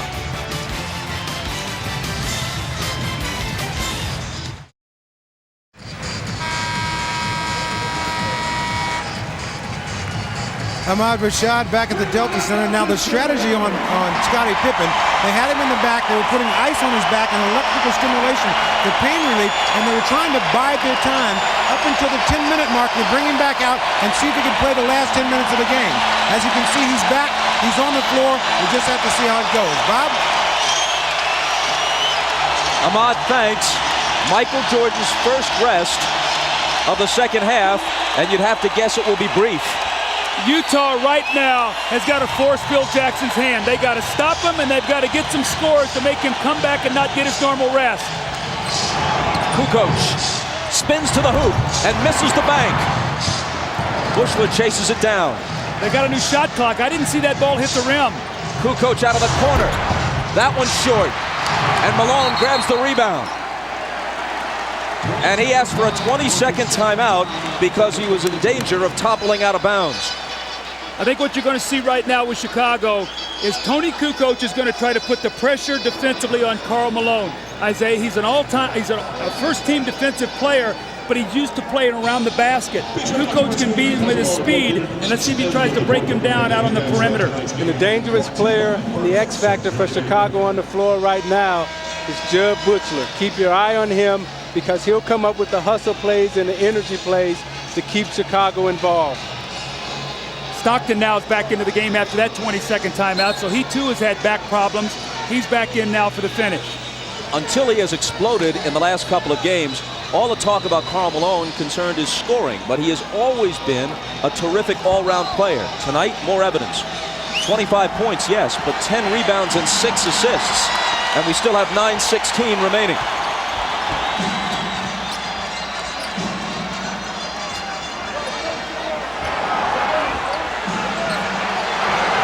Stockton on the dribble against Kerr, trying to find Malone, but they get a hand on it, and Rodman grabs it.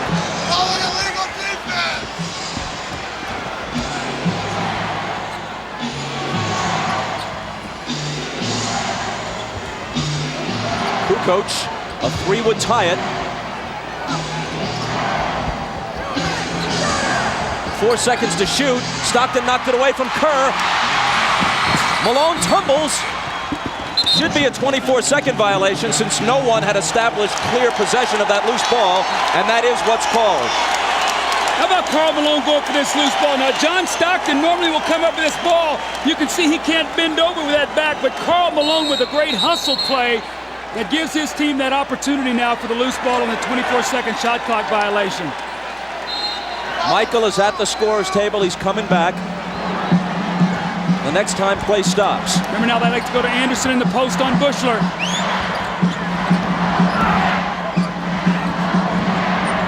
Carr from 20 feet. It spins out and Rodman is there. Brian Russell comes off Jerry Sloan's bench. As soon as he saw that Jordan was about to come back in, he calls on Russell, who probably will guard it. Kukoc to tie it. There was a great screen by Steve Kerr to open up Tony Kukoc, sacrificed his body, took on the bigger Malone, so Kukoc can nail the 3. 15 for Tony. Utah's got to get some movement. Morris to a cutting Anderson, who was bumped. The basket may count. It does.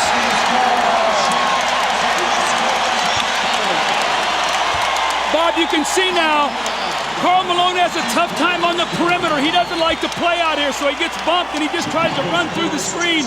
Kukoc gets the bare 3 and knocks it down. And in the good movement here, you got to get a slash and a cut to get to the basket. Too much standing around for Utah. An opportunity now for the three-point play, which they get. The foul on Kerr was his 3rd.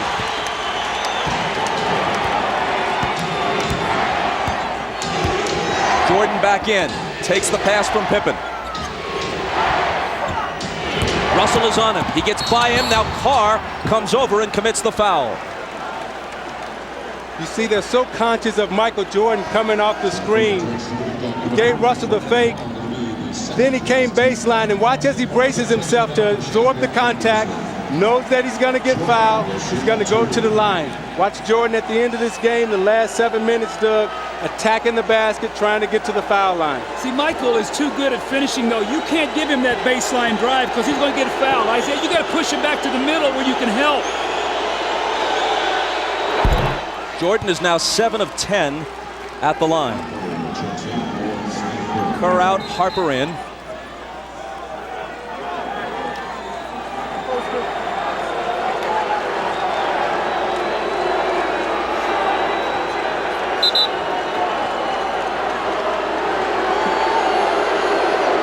We're told that the brief stoppage was because of a sign one of the fans was holding, and it had some offensive language on it. So they had it removed.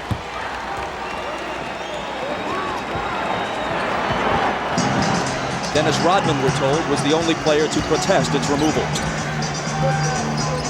Hornacek guarded by Jordan. Malone over Dennis. Rebound Pippen. Hornacek slapping at it. Scotty just hobbling around. The foul is on Antoine Carr, and that's his 4th. Utah has gotten very stagnant here right now, Isaiah. They've really bogged down and really started in the 3rd quarter. The free throw line kept them in it, but right now, they're really struggling scoring. And this was Chicago's defense has been dominant against Utah in the 4th quarter.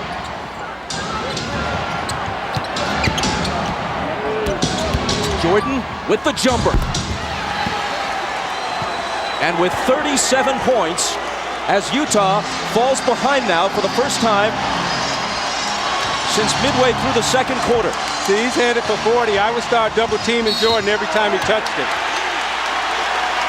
Brian Russell went down, and there's a foul on Kukoc. Doug, you talk about wanting to bring Jordan to the middle, but his game is so complete. And when you bring him to the middle, he's able to come right to that right hand, square up, and shoot it right from the free throw line. It's Chicago by 1, and you're watching the NBA on NBC. Welcome back to the Delta Center. I'm Jim Gray. Jerry Sloan during this timeout told his team we can't keep playing this stagnant offense and walking the ball up the court. We need some cutters. He wants to push the ball, try and get some fast break opportunities off the rebounds. Wants them to set some picks and run off the picks, create some movement in the offense. Bob? Jim, thanks. A look at the numbers for Jordan and Malone.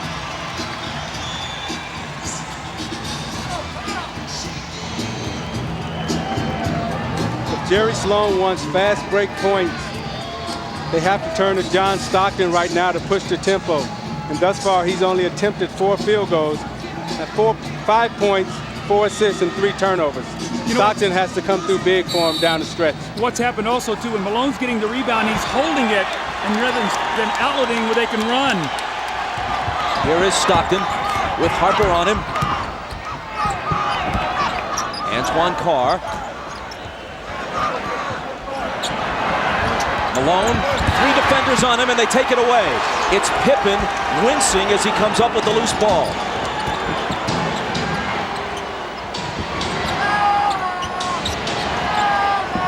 Jordan over Hornacek. Short. A whistle underneath from Danny Crawford. Stay right here. Loose ball foul on Utah. See, Malone's catching the ball in the post. He's getting double and triple team right now. He's got to be a passer out of this post. You see Pippen there knock the ball away from him. But if there are 3 guys on him and you space the floor, somebody's got to be open. And Doug, what Chicago is saying right now, we're not going to let Karl Malone beat us. Someone else is going to have to step up and beat us tonight. Pippen, who can barely move, throws it in. In almost any other situation, he couldn't possibly be playing.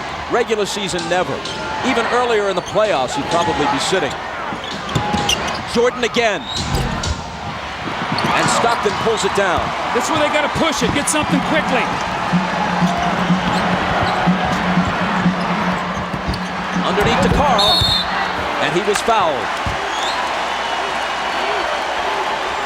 It was a nice feed by John Stockton, pushing it up the court, catching Malone early in the offense, right underneath the basket. Malone did a great job of sealing and drawing the foul.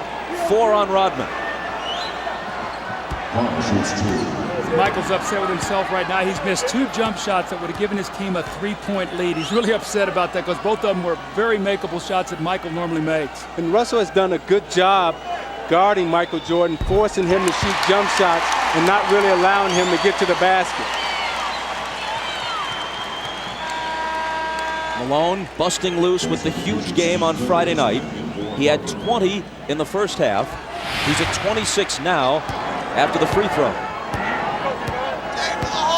Jordan leads all scorers with 37. He's 13 of 30 from the floor.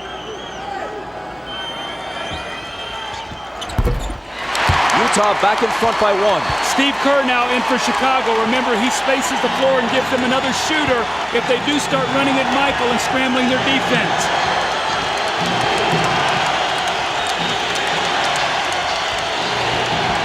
Michael again. Russell takes it down. Stockton has a little daylight, and Utah has a 3-point lead.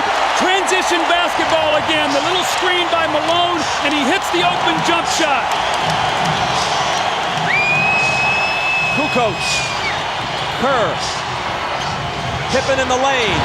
Connects on the turnaround, playing through clenched teeth.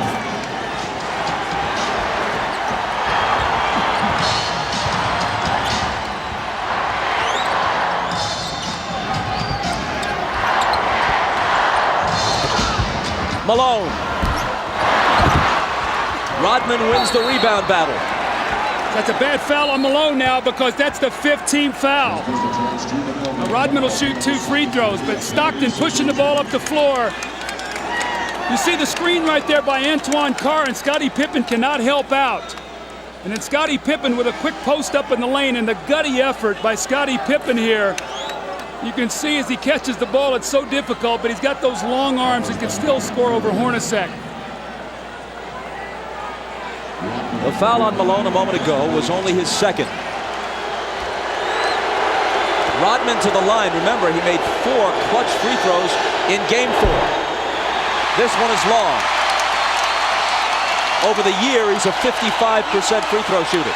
You see, Isaiah, he shot that ball. As he shot it, he sort of walked away from it. You got to stay with that shot. Yeah, he didn't even take a look at the basket. He has to get set, take a look at it, and knock it down. 4:46 left. If he hits this, he can tie it.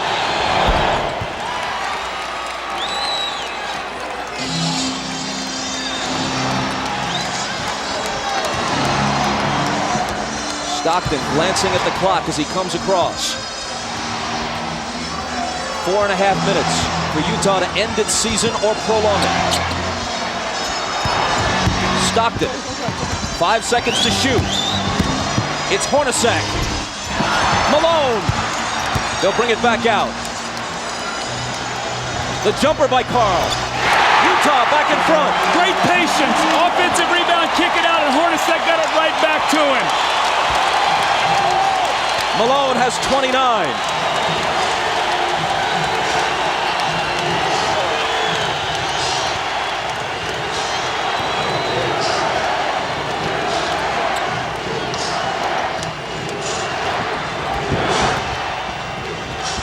Three seconds to shoot. Harper's not the guy they want to have do it, but he has to. And he beats the shot clock and cans a huge shot. Doug, I think Utah is letting Scottie Pippen rest. I would go at him right now. He's trying to guard Antoine Carr, and Antoine Carr has a big advantage over him inside.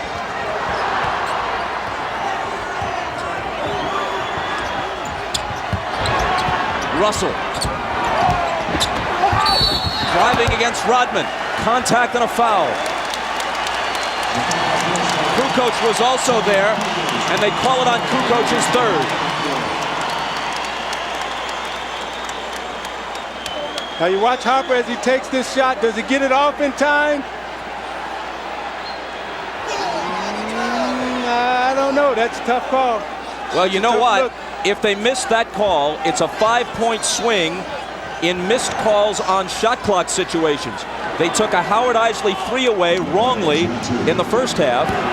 This one was even closer, but it appeared that Harper may have been just a fraction of a second behind the shot clock.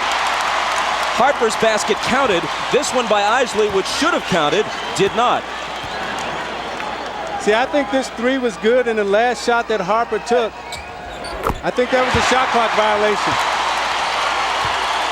Russell steps to the line and knocks them both down.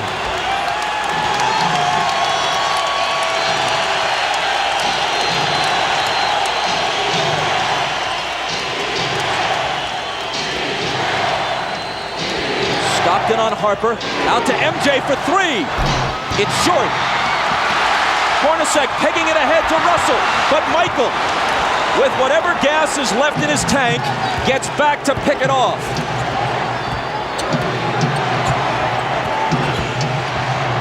Rodman, offensive foul on Dennis. And that's 5. Now, Isaiah, that's what you're talking about. Jumping out off that screen and make Michael Jordan be a passer. Throw it to Rodman, who can't finish. And you saw Jordan right there complaining, saying Rodman needs to have a chance to come down. I thought it was a questionable call. When you look at this play, you watch Jordan come off the screen and he's double teamed, and as an offensive player, you're allowed to establish position and come down. It's a tough call right there.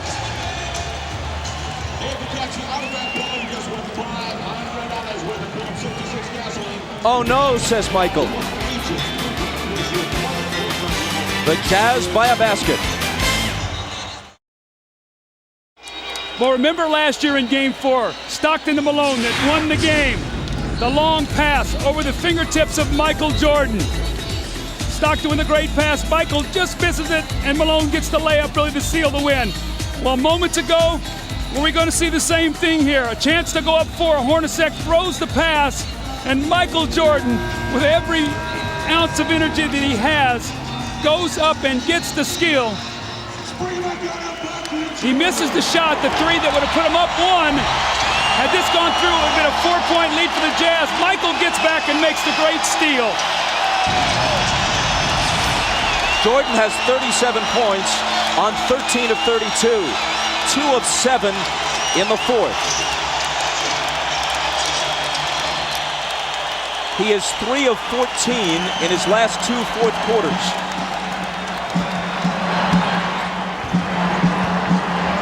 Even Superman apparently gets tired. Malone, lots of room. Got it! That's their pet play. Malone goes over like he's going to the post and screens for Stockton, and he rolls out and hits the huge jump shot.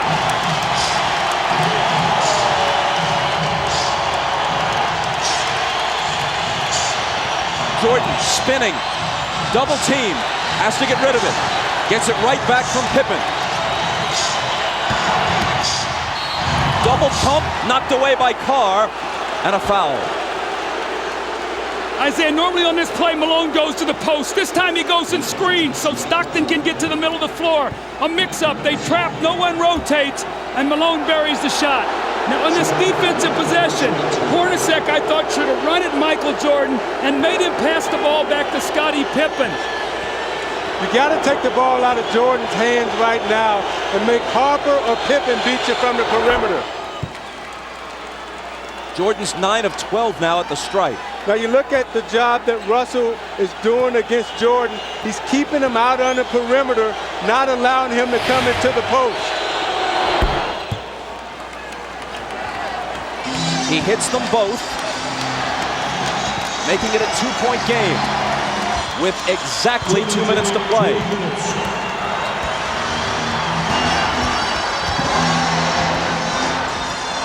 Stockton. Russell with a huge rebound. Tried to throw it off Rodman's leg as he was walking a tightrope and couldn't do it.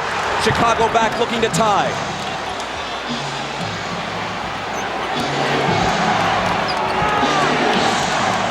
Michael. Short. Rebound Stockton. The jumpers come up short when fatigue is a factor. It's true of anyone, even the best of them.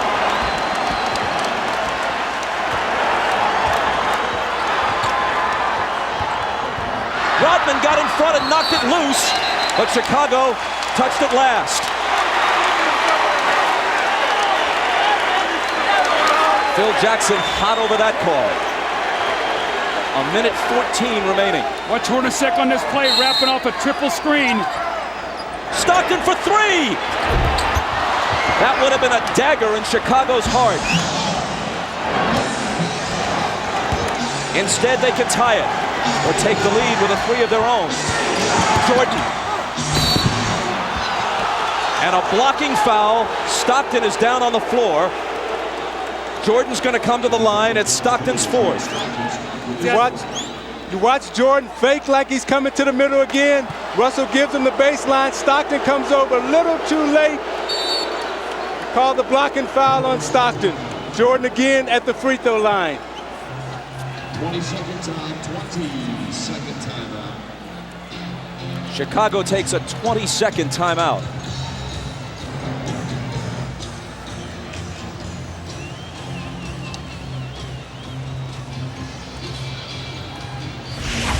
Now you watch Jordan in the fourth quarter trying to get to the basket against Anderson. Pulls up and takes the jump shot. Again, they're keeping him out on the perimeter, not allowing him to get into the post. Coming to the foul line for his patented free throw line, Jay. But again, Russell keeping him out of the post. Pulls up, shoots it a little short. This is a big 22nd timeout for Chicago because it allows Jordan to get some rest before he goes to the free throw line to try to knock down 2. At the line, he's 10 of 13. From the floor, He's 13 of 33. Well, in this fourth quarter, Michael is only 2 of 8 from the fourth quarter, but what he's done is he's been able to get to the free throw line. He's 6 of 6, so he's shooting his 7th and 8th free throws of the quarter. They've got to find a way to be able to guard him without fouling him here.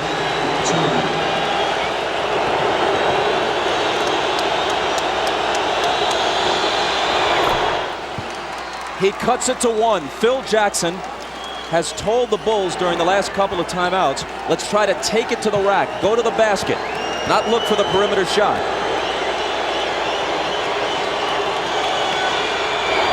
Jordan ties it. Maybe the 20-second timeout was, as much as anything, just to give him a breather to gather himself for the crucial free throws. 50 seconds. Malone. Cross-court Stockton, a 3, it's there!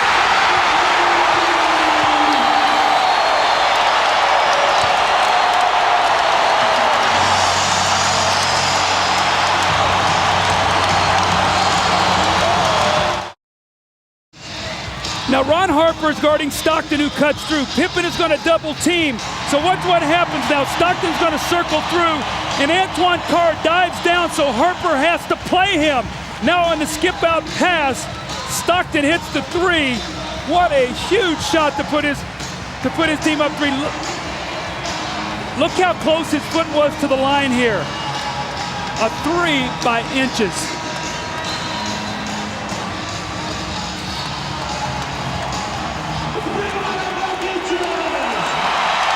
Now this is what Karl Malone has to do. He has to find the open man, and Harper runs at him. And normally, it's Stockton and Malone. This time it was Malone to Stockton. 10 points for Stockton. At age 37. In history without winning a title. Now the Bulls would like to get 2-for-1 possession here. Try to get a quick score, get to the free throw line to give them 2 opportunities to 1. Pippen into Jordan. Michael working on Russell, brings them to within 1. They scored within 4 seconds there. That's how quickly that changes now. Now it puts the pressure on the Jazz to score once again. Jordan with 43. Malone is doubled. They swat at it and steal it. Here comes Chicago. 17 seconds. 17 seconds from Game 7 or from championship number 6. Jordan, open, Chicago with the lead! Timeout Utah, 5.2 seconds left. Michael Jordan running on fumes with 45 points. At the end of the game, you gotta get it out of his hands. He's beat you so many times. You watch Jordan play, Doug, and you know that at the end of the game, he's a killer. This was really the play that hurt Isaiah because they scored so quickly. Michael got in there and scored within 4 seconds. And what happened was Michael doubled back. You're going to see he's in the play. Look where Hornacek is setting the screen. Michael never clears, so Malone doesn't see him. He comes from the blind side and strips him. So 3 crucial plays here by Michael Jordan now as he gets Brian Russell with a quick crossover. Look at Brian Russell slips, and Michael pulls up and buries the shot to give him a 1-point lead. That may have been, who knows what will unfold in the next several months, but that may have been the last shot Michael Jordan will ever take in the NBA. Watch Jordan's left hand here as he gives Russell the push. The referee can't see that. Jordan frees himself up for a clean look. The greatest thing about Jordan is he has all the tricks. That's why it's so difficult to guard him. If that's the last image of Michael Jordan, how magnificent is it? I don't think you can put it into words, Bob. I mean, what he's done here in this fourth period, you see the 16 points. He got about a minute's rest and had to come back in. And Scottie Pippen has played a gutty game today, but still plenty of time here for Utah to try to score. But that's what Jordan is so smart at with his brains. He rested on defense so he would have enough energy down the stretch to perform. All right, 5.2 seconds. Utah down 1. Coach? Well, you've got to do one of two things. You've either got to get the ball to a guy where he can attack the basket. Utah loves to run a play up at the top where they wrap a guy to the corner and then pin down and catch at the top. You know if Malone gets it, they're probably going to run at him. Stockton and Hornacek have made key shots their entire career.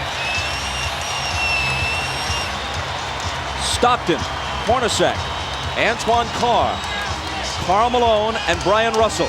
If they score, there's a game 7. If they don't, for the second straight year, they go out in 6. Stockton, Harper's on him. Behind the screen, Harper got a piece of it. It comes off. The Chicago Bulls have won their 6th NBA championship, and it's their second three-peat.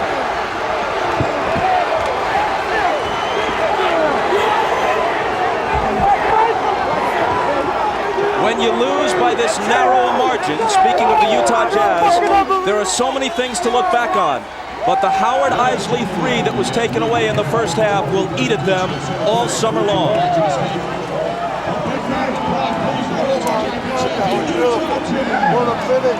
Jackson and Jordan, perhaps for the last time.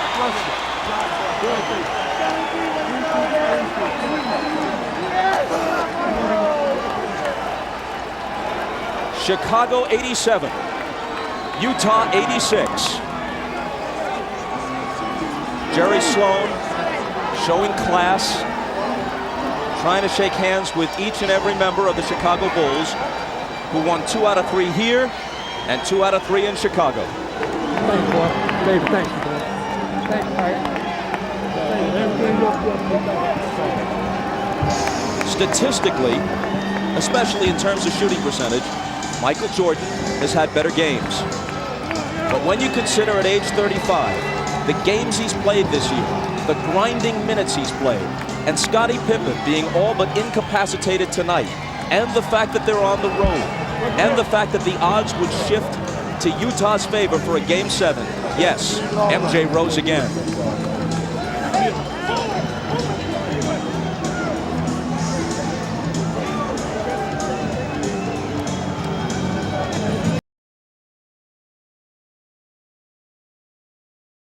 Accomplishments to prove his case as the greatest player in NBA history.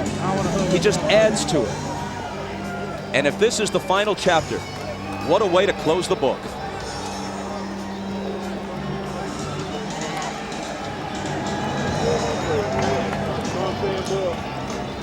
I tell you, Bob, as you look at Scottie Pippen there, I remember all Scottie ever heard about was the migraine headache and that he couldn't play with pain. Well, today, they could not have won this game without him. Just his presence being out there. He made some big shots. He fed the post. He did all the little things for Chicago, and his numbers aren't going to show it.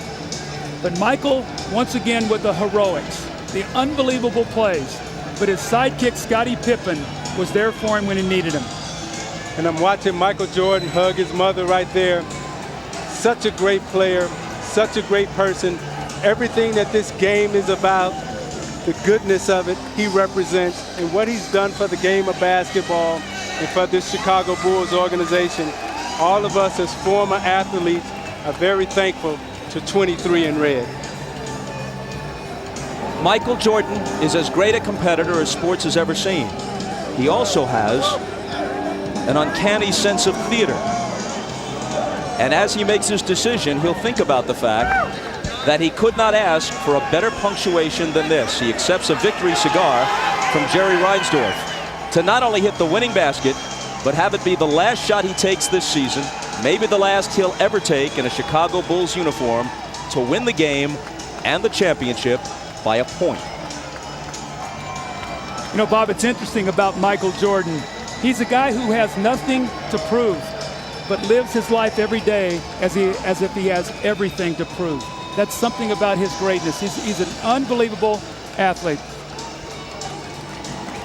One more look at a shot you'll be seeing hundreds of times if you're a basketball fan. You'll see it dozens of times on the highlight shows tonight. Stockton gets rid of it. It's short. Harper had a hand in his face and maybe even got a small piece of the ball. I thought Stockton had a great look right there. It was a well-executed play. Stockton and Malone. And that's who you want taking your last shot, because he's made so many big shots for Utah. You know, my heart goes out to Stockton and Malone, because those two, more than any other two athletes in this era, really deserve a shot at wearing a championship ring. A shot can hardly come much closer than that without going in. For the celebration, here's Dan Roberts, the PA man. And now, please direct your attention to center court for the presentation of the 1998 NBA Finals MVP and the Larry O'Brien Championship Trophy. It is now time to make the 1998 Championship Trophy presentation. Joining me up here are the chairman, Jerry Reinsdorf, Vice President Jerry Krause, Head Coach Phil Jackson, and to make that presentation, here's the Commissioner of the NBA, Mr. David Stern. The two best teams in the NBA this season were the Utah Jazz and the Chicago Bulls. These two teams in these finals, wonderfully matched and motivated, treated the world of basketball to NBA basketball at its heart-stopping best. To both teams, thank you. But to the Chicago Bulls, the 1998 NBA champion, and a team for the ages, congratulations to this team, to this organization, to its fans, and to these great players.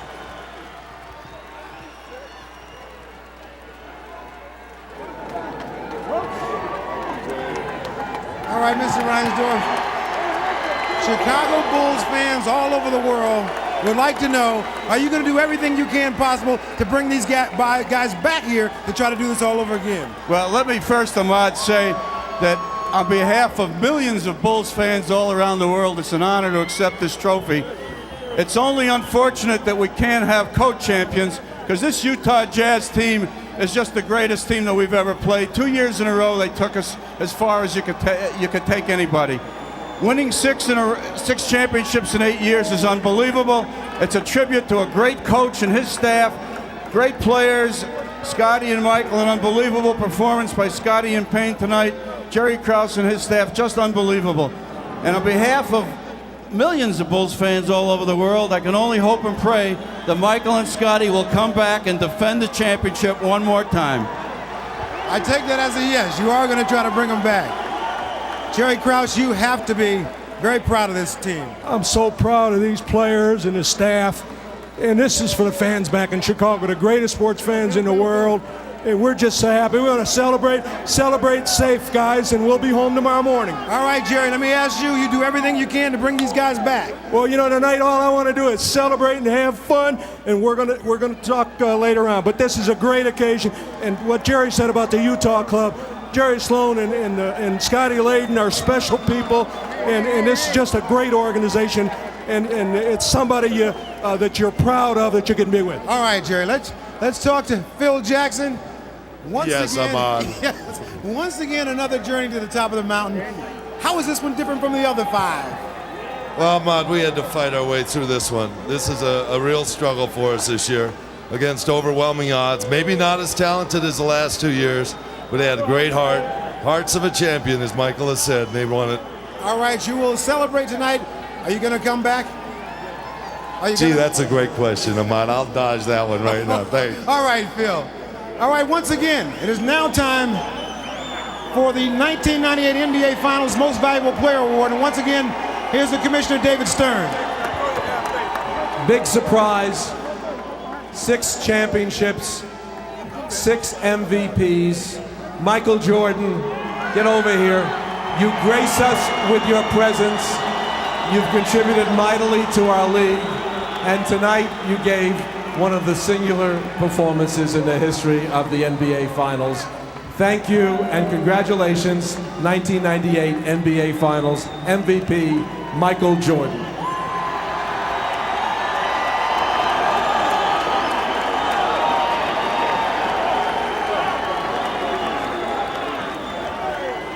Michael, you have won this award before, but somehow I have the feeling that this one is more special than all of them.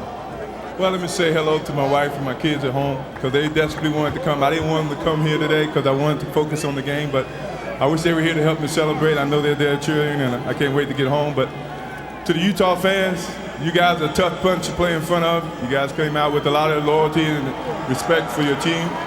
You made it really tough for us. We really, after losing Game 5 in Chicago, a couple of us dread coming back to Utah because we had to deal with the fans because of the energy that they bring to the game. But we had no choice, so we had to come in and play our best, and you guys made it a very competitive finals, and it's very worthy to win this, and I think that of all the championships that we've won, this is the toughest. It doesn't get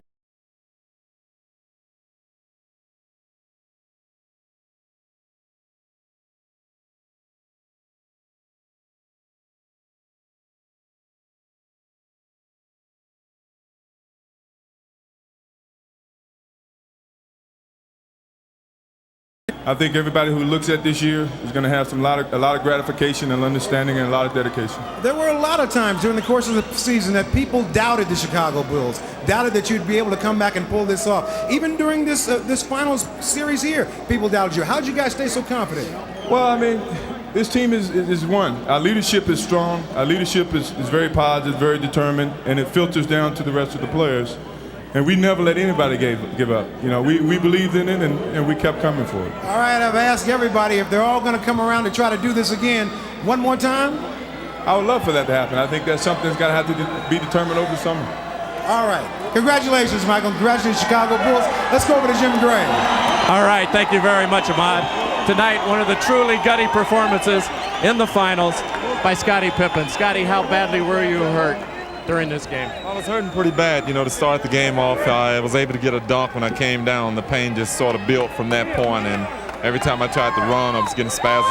But I knew I wanted to come back and try to give a better performance in the second half, so I just tried to take advantage of that little bit of time before the half and, see what I can do. And I came out the second half, and Chip wanted to give me a little treatment, and I took the treatment, and I told him from there I was going to just try to gut it out. I felt like that my presence out on the floor would mean more than just sitting in the locker room. Initially, you didn't think you could come back, and then the miracle happened there at halftime. How much did you revert back to some of the things that had happened to you in the past, and you knew that if you gutted it out this time that it could change all of that? Well, I knew I was going to come back the second half. I have to correct you on that. I knew, but I just didn't know how much I was going to be able to give. I knew I wanted to just hope that the team could stay in the game, keep it close, and if I could come back out, let my presence be known out on the court. Now, Scottie, you were in tears after the game. Was this your most difficult championship, and why the tears this time? Is it maybe because you feel it's ending? Well, I think they all have brought tears to my eyes, but this one's so difficult because, I felt like to some degree without me being out on the court that I was kind of letting the team down, and they understood, but, I wanted to be there. I wanted to be a present. I wanted to play a major role in the game, but the other guys came off the bench, held us in there the first half, especially Michael. He had a heck of a game, and, everything else is history. Now, you hold the key here to these teams returning. Michael said if you come back, he'll come back, and Phil and so forth. What are your thoughts? Will you come back? Would you take a one-year deal? What will go through your thought process in making this determination? Well, Jim, right now I just have to, let everything soak in. There's a lot of opportunities out there for me, and, I have to look more down the road at my future, but, I don't know. After all this soaks in and get back and get my back on track, you never know. Is there a twinge of sadness with you, a little melancholy feeling right now that it may be ending? Excuse me? Are you feeling a little sad right now that this could be coming to a close? No, not really. We're going to enjoy this, and, as long as we can. As a player right now, I don't feel like it's over. We got a lot of celebration to do, and I'm not really looking forward to next season right now. Final thought, the Utah Jazz and Karl Malone, a spectacular effort. What would your thoughts be toward them? It was great. Karl and John, they're some gutty performers. Hornacek, Russell, who's grown and matured and, had a fabulous series. We take our hats off to this team. The fans here have really came out and made us work hard. It was a great series. It was a even better series than last series. Even though, both series ended at 6 games, this topped it off.